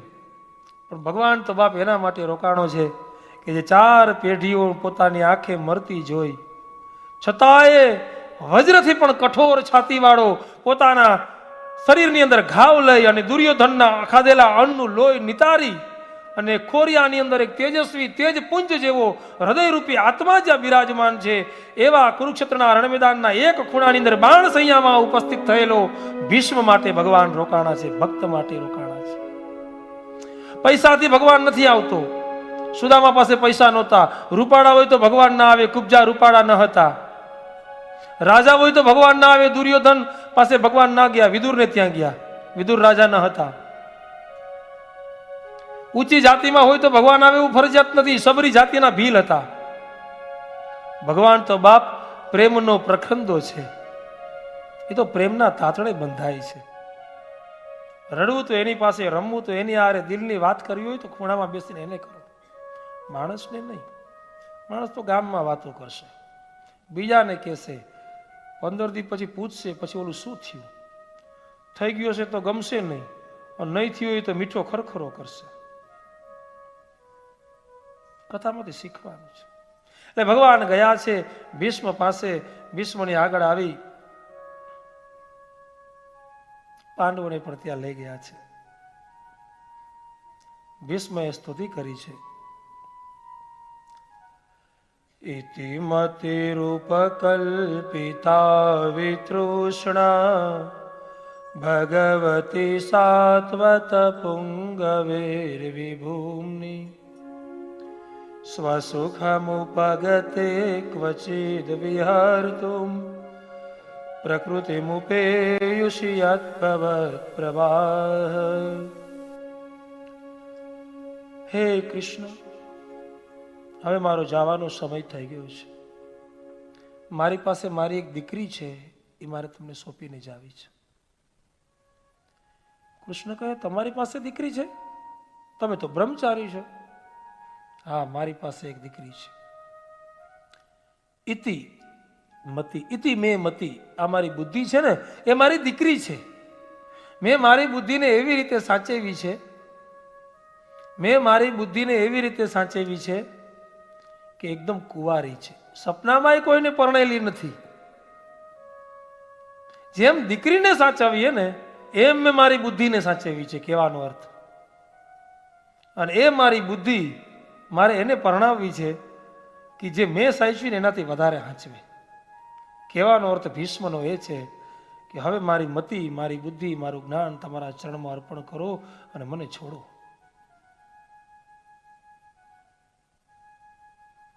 ઇતિ મતિ મેં, આ મારી બુદ્ધિ મારે પરણાવી છે. આથણાની બરણી હોય ને, કેરના આથણા, કેળાના ના ભાવે, તમને ભાવે? અથાણું, આથણું, પિક્કલ, ગુંદાનું બરોબર. ગુંદાના આથણા મને ભાવે છે. હું દર વખતે ઈંડિયા ખાઉં છું બધાને. ખીચડી સાથે, હા. દહીં ને ખીચડી ને ગુંદા, કેળા, ગરમર, કેરી, મરચા, લાંબાના લાલ મરચા, લીંબુના મરચા, આમળાનો બહુ સરસ આમળાના થાય. Good for you. હું રાહ જોતો હતો કે કોઈ સફરજન ના બોલે. હા, સફરજન નું માન રહેવા ના દીધું. સફરજન આથણા કર્યા. હા, સફરજન નું તો માન રાખવું તું. એપલ ના અથાણા હોય ભલા માણસ ક્યાંય. બહુ સરસ લાગે હો. એપલ મીઠું એને સ્પાઈસી આરે ભેળવી દેવું. અથાણાના લિસ્ટમાં ક્યાંય નથી એપલ. આપણે બનાવ્યું. આપણે કોઈ મૂકીએ નહીં. હા, બધું વાપરી લે. હવે અથાણાની વાત કેમ આવી તમને સમજાવું. અથાણાની બરણી હોય, ચાલો કારેલાના અથાણા બોલ્યા તમે. હું જોઉં છું તમે બોલો છો બહુ સારું, પણ અન્નકૂટના દિવસે કેટલું કોણ લઈ આવે છે. બોલો છો બહુ સરસ, પણ નામ તો મને ઘણા આવડે છે. પણ હવે અન્નકૂટના દિવસે એક દિવસ પહેલા કોણ લઈ આવે છે એ જોવું છે. અને નટુભાઈ બધું નોંધ કરતા હોય કે લાસ્ટ મિનિટે આવીને એમ કે મારો ડબ્બો મૂકી દેશો. હવે અમારે જોવું છે કે અન્નકૂટના દિવસે કોણ કેટલું લઈ આવે છે. મોટો અન્નકૂટ કરીએ કોરોના કાળમાં, બહુ મોટો અન્નકૂટ કરીએ. આપણી કથા બનાવી દઈએ, બધાની કથા બનાવીએ. મેં ગઈકાલે કીધું તું તોરણનું ફોટા કોઈ કાંઈ લઈ આવ્યું નહીં, પણ ઘરના જૂના ફોટા ના મૂકી જાજો અહીંયા પાછા. એક આવી હતી થેલી, તમે કીધું તું ને એટલે એના પિતૃના ફોટા જૂના ફ્રેમ પધરાવવા માટે અહીં દઈ ગયા ઓફિસમાં. કાલ તમે કીધું એટલે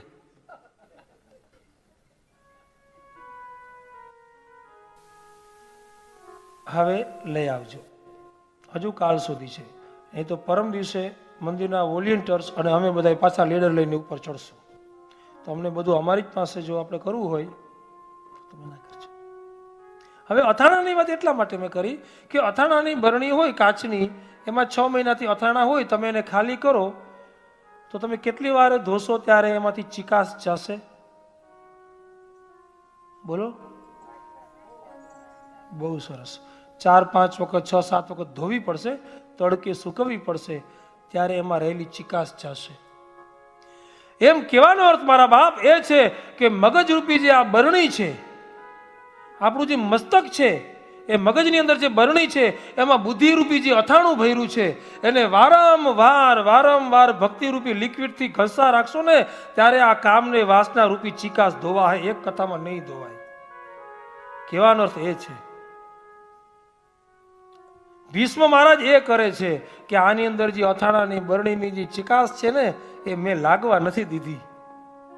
તમારે મારે ઘણી બધી ચિકાસ છે, ધોતા નથી. આપણે ઘરના ફર્નિચરનું ધ્યાન રાખીએ. બાપ, આ ફર્નિચરની અંદર એક તત્વ છે, એ ઉપર જવાનું છે.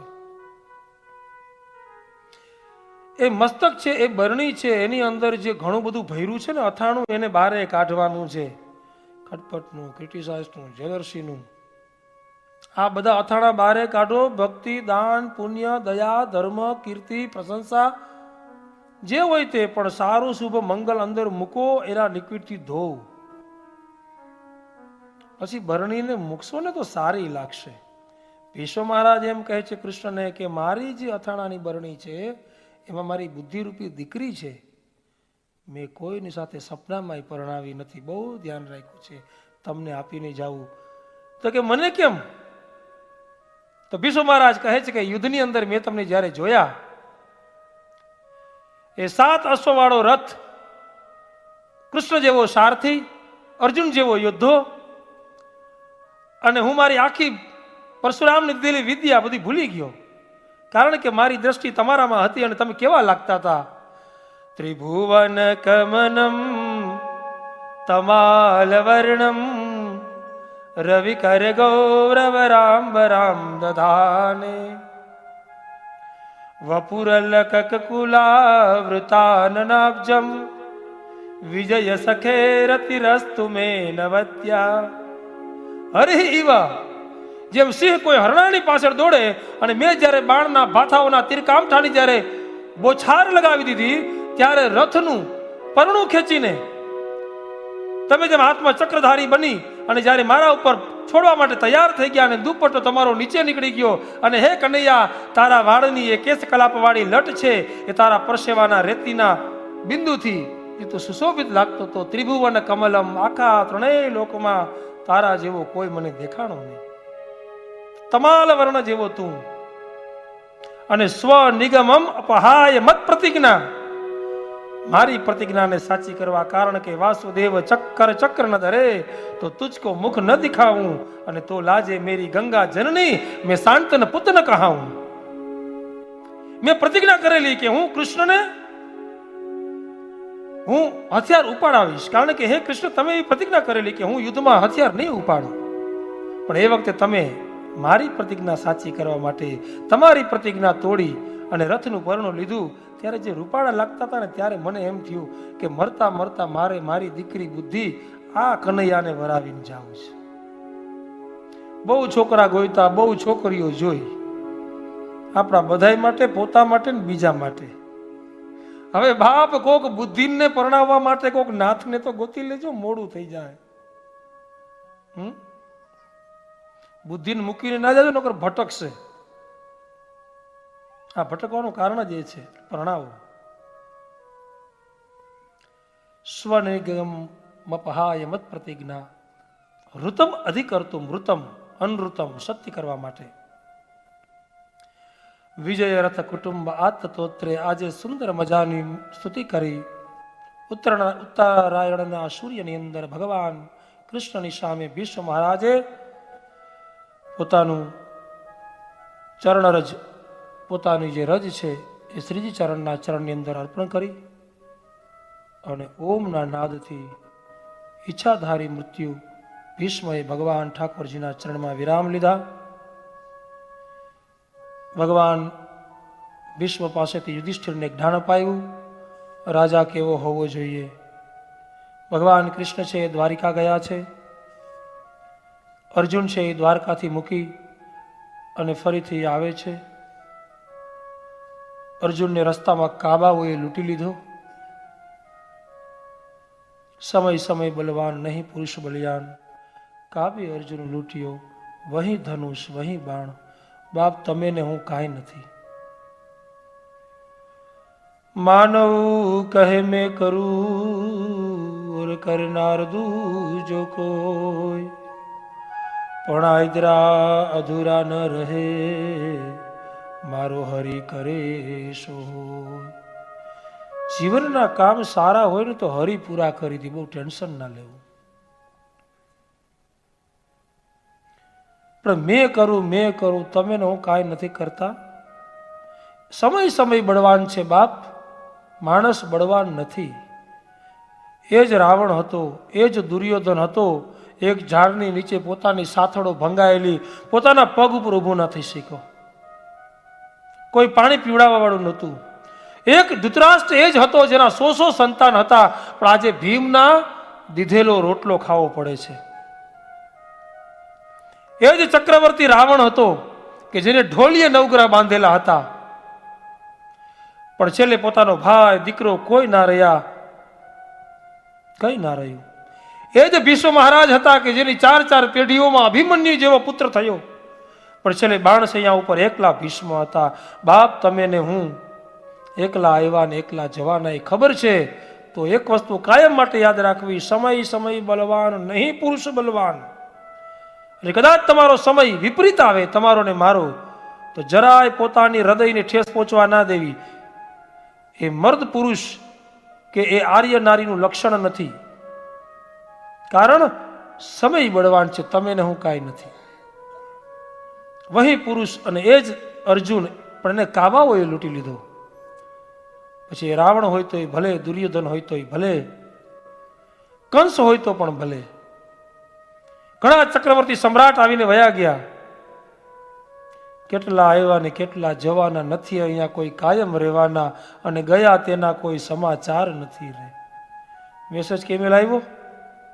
બહુ મજા છે. અહીંયા આવ્યો કોઈને રિપ્લાય? એટલે સત્કર્મ અને સારું કર્મ કરે. ભીષ્મ મહારાજ ના ગયા પછી અર્જુન પણ લૂંટાઈ ગયો, કારણ કે કૃષ્ણ હતો તો બધું હતું, બાકીનું તેજ હણાઈ ગયું, લૂંટાઈ ગયું. અપશુકનના દર્શન થયા છે, કાગડાઓનો અવાજ છે, ગાયો દૂધ આપતી નથી. વિચાર કર્યો કે કંઈક વિપરીત થવા જઈ રહ્યું છે. અર્જુને વાત કરી કે આવું બધું થાય છે, યુધિષ્ઠિરને અપશુકન થયા છે. પૂછે છે કે શું થયું?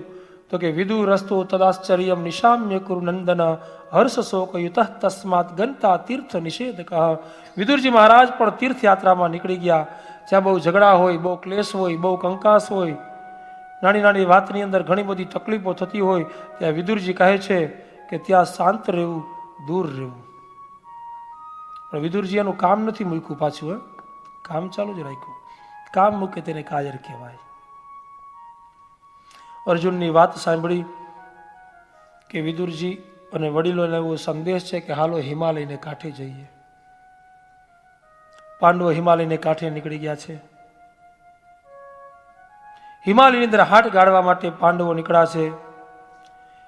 પરીક્ષિતને ભગવાન કૃષ્ણએ ગર્ભની અંદર રક્ષા કરી છે.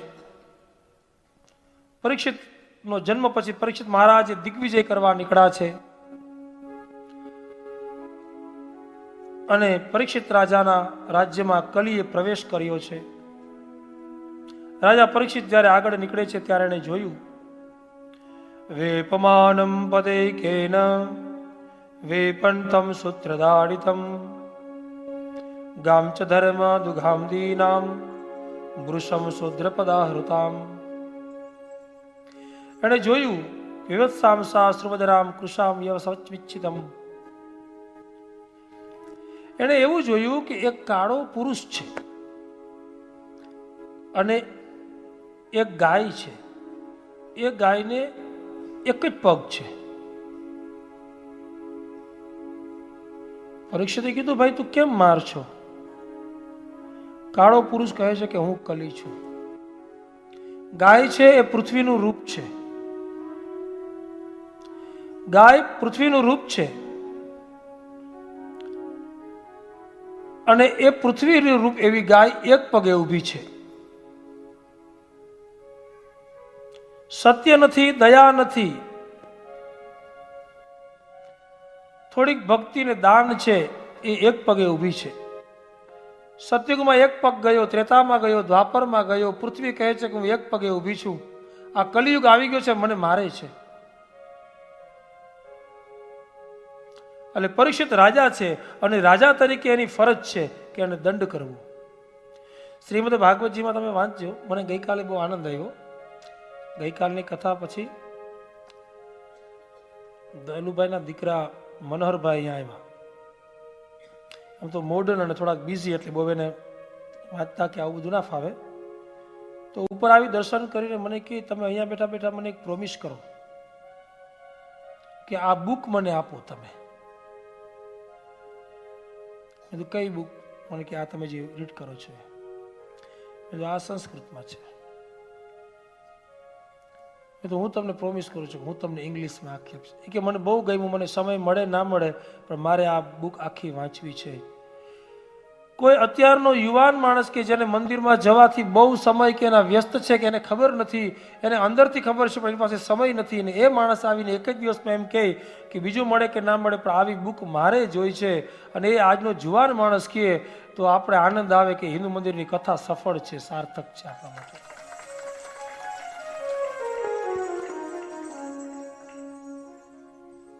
અને એ એક બીજી પણ વસ્તુ સાબિતી આપે છે કે કુળમાં હોય ને એ આજ નહીં તો કાલે વહેલું કે મોડું પણ દીકરાઓમાં આવે ને આવે છે.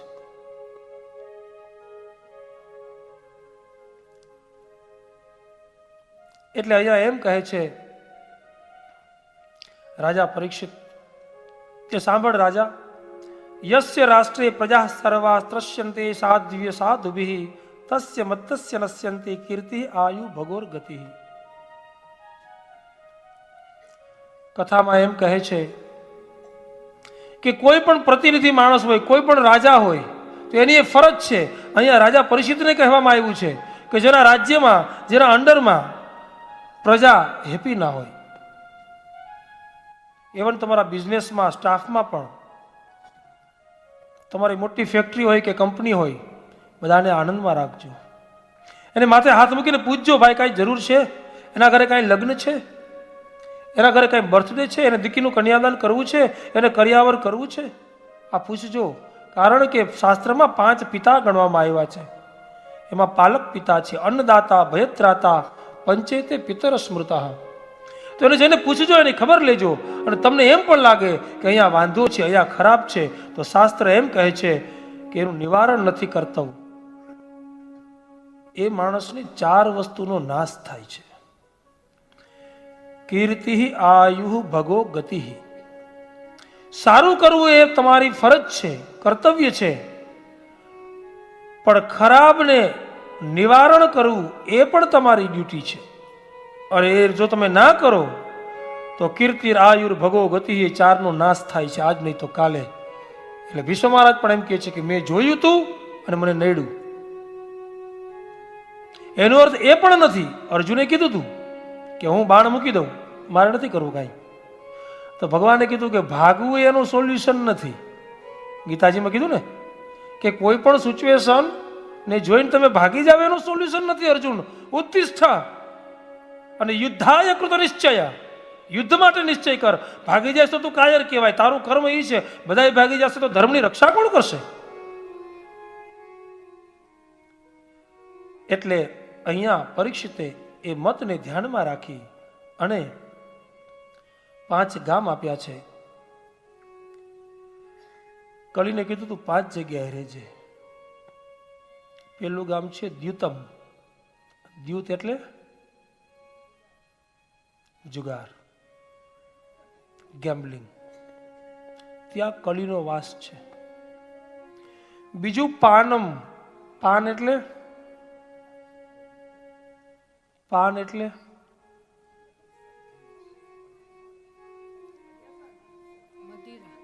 વાહ ભાઈ વાહ, ન પીવાની વસ્તુ પીવી, એમાં કલિયુગ છે. સ્ત્રીય, સ્ત્રીમાં કલિયુગ છે પણ સ્ત્રીમાં નહીં. લાઈવ છે એટલે સ્ત્રીમાં કલિયુગ છે એમ લખ્યું. પણ વ્યભિચારી, કુલટા, અનાચારી અને દુરાચારી જે સ્ત્રી છે ત્યાં જનારો જે જીવ છે એ જગ્યાએ ન જાય, કેમ કે ત્યાં કલીનો વાસ છે. હે, ત્યાર પછી અસત્ય હોય, અનીતિનું ધન હોય, એમાં કલી છે. હજી એક ગામ આપો ને મને ભાઈ, 4 ગામ નહીં ફાવે. આ કલયુગ એ હોશિયાર હતો. કયું જોઈ? સોનું. સોનું આપો મને, સોનામાં મારે રહેવું છે. કલયુગને રાજા પરીક્ષિતે આ ગામ આપ્યું એટલે બધા બેરોના ઘરમાં વયું ગયું સોનું. કલયુગ ઘરે ઘરે પહોંચી ગયો. કલીને ખબર હતી કે બેરોને સોનું ગમશે. અનિતિના સોનામાં કલીનો વાસ છે. 5 ગામ આપ્યા છે. કલયુગ આવ્યો, પરીક્ષિત રાજા ઘરે ગયા. કલયુગને 5 ગામ મળી ગયા છે. પાંડવોએ કીધું હતું કે દીકરા બધું ખોલજે પણ આ પેટારો ના ખોલજે. ના પાડીએ ને એ કામ આપણે વધારે કરીએ. પેટારો જઈને ખોલ્યો, અંદરથી મુગટ નીકળ્યો, પોતાના મસ્તક ઉપર મૂક્યો છે, અને એ મુગટ છે એ સોનાનો હતો, જરાસંઘનો હતો. એમાં કલયુગ આવી ગયો. કલયુગે સીધું રાજા ઉપર જ અટેક કર્યું. આ રાજનીતિ છે કે કોઈ પણ મેન માણસ હોય તમે એને વધ કરી નાખો, એને ડાયવર્ટ કરી નાખો એટલે નીચે બધું ફાઉન્ડેશન ગયું. ભાગવતજી બધું શીખાડે છે. હવે શું થયું? બુદ્ધિ એની વિપરીત થઈ, શિકાર કરવા માટે ગયો, અને શિકાર કરતી વખતે શમીક ઋષિના આશ્રમમાં ગયો. ત્યાં જઈ અને શમીક ઋષિ ધ્યાન મગ્ન છે. ત્યાં આવી અને પાણી માંગ્યું છે. પરીક્ષિત જેના વંશની અંદર આવા મહાપુરુષો થયા, એની બુદ્ધિ ફરી કે કેમ ઋષિ મને જવાબ ના આપે. મરેલો સાપ પડેલો છે, એના ગળામાં મૂક્યો છે, અને એક ગળામાં મૂકતાની સાથે ત્યાંથી નીકળી ગયા. આ શમીક ઋષિના દીકરા શૃંગી ઋષિ પધાર્યા છે, અને શૃંગી ઋષિએ શ્રાપ આપ્યો છે કે જેને પણ મારા પિતાના ગળાની અંદર સર્પ મૂક્યો છે, ઇતિ લંઘિત મર્યાદમ તક્ષકઃ સપ્તમે હનિ, જેણે પણ આ મર્યાદાનું ઉલ્લંઘન કર્યું છે, દક્ષતિ સ્મ કુલાંગારમ ચોદિતો મે પિતૃદ્રહમ, જેણે પણ આ મર્યાદા ગણી છે, આજથી 7મા દિવસે તક્ષક નામનો નાગ આવીને કરડશે. અરે દીકરા, ત્યાં શું કર્યું? આવું કરાય? જા એ રાજાને જઈ અને સાવચેત કરી દે કે તને શ્રાપ મળી ગયો છે, તારી પાસે 7 દિવસ છે, જે કરવું હોય તે કરી લે. તમને મને ખબર નથી કે તમારો મારો 7 દિવસમાંથી કયો દિવસ છે. રાજા પરીક્ષિત ભાગ્યશાળી, એને ખબર પડી ગઈ. મંત્રીમંડળને બોલાવ્યું છે, બધું બધાને આપી ગંગાના કિનારે જઈ અને ત્યાં બેસે છે. ત્યાં બેસી અને વિચાર કરે છે કે કોઈ આવે અને મને મારું મૃત્યુ નજીક આવ્યું છે, હવે મારે શું કરવું? અને એટલામાં તો જે વ્યાસજીની પાસેથી દોડતા નીકળેલા સુખદેવજી અહીંયા આવીને ઉભા રહ્યા. તત્રાભવત ભગવાન વ્યાસપુત્ર, તત્ર અભવત ભગવાન વ્યાસપુત્ર, અવધૂત વેશમાં આવી પલાઠી વારી અને એ દિગંબર અવસ્થામાં ચીપીઓ મૂકી, કમંડલ મૂકીને ત્યાં બેસી ગયા કે બોલ રાજા, શું છે? તો કે આજથી 7મા દિવસે તક્ષક આવશે, મને કરડશે, મારું મૃત્યુ થશે. મારો પ્રશ્ન એ છે કે મૃત્યુ નજીક આવેલું હોય તો મારે શું કરવું? મારો પ્રશ્ન એ છે કે મારા થયેલા પાપને મારે નાશ કરવા છે, મારે મુક્તિ જોઈ છે, તમે આપી શકશો? ત્યારે સુદેવજી મહારાજે કીધું કે અહીંયા બેસી જા, ઉભો નહીં થતો, 7 દિવસ સુધી તને મુક્તિ અપાવીશ. કેવી રીતે? તો કહે છે કે હું તને હવે કાલની કથામાં કહીશ.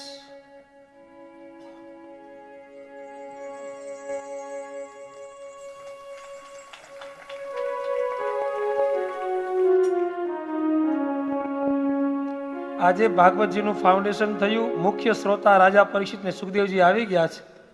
હવે કાલથી પછી 3rd, 4th ને 5th ગેરમાં 1 મિનિટ માટે હરિનામ સંકીર્તન કરી કથાને વિરામ આપીએ. હરે રામ રામ રામ સીતા રામ રામ રામ,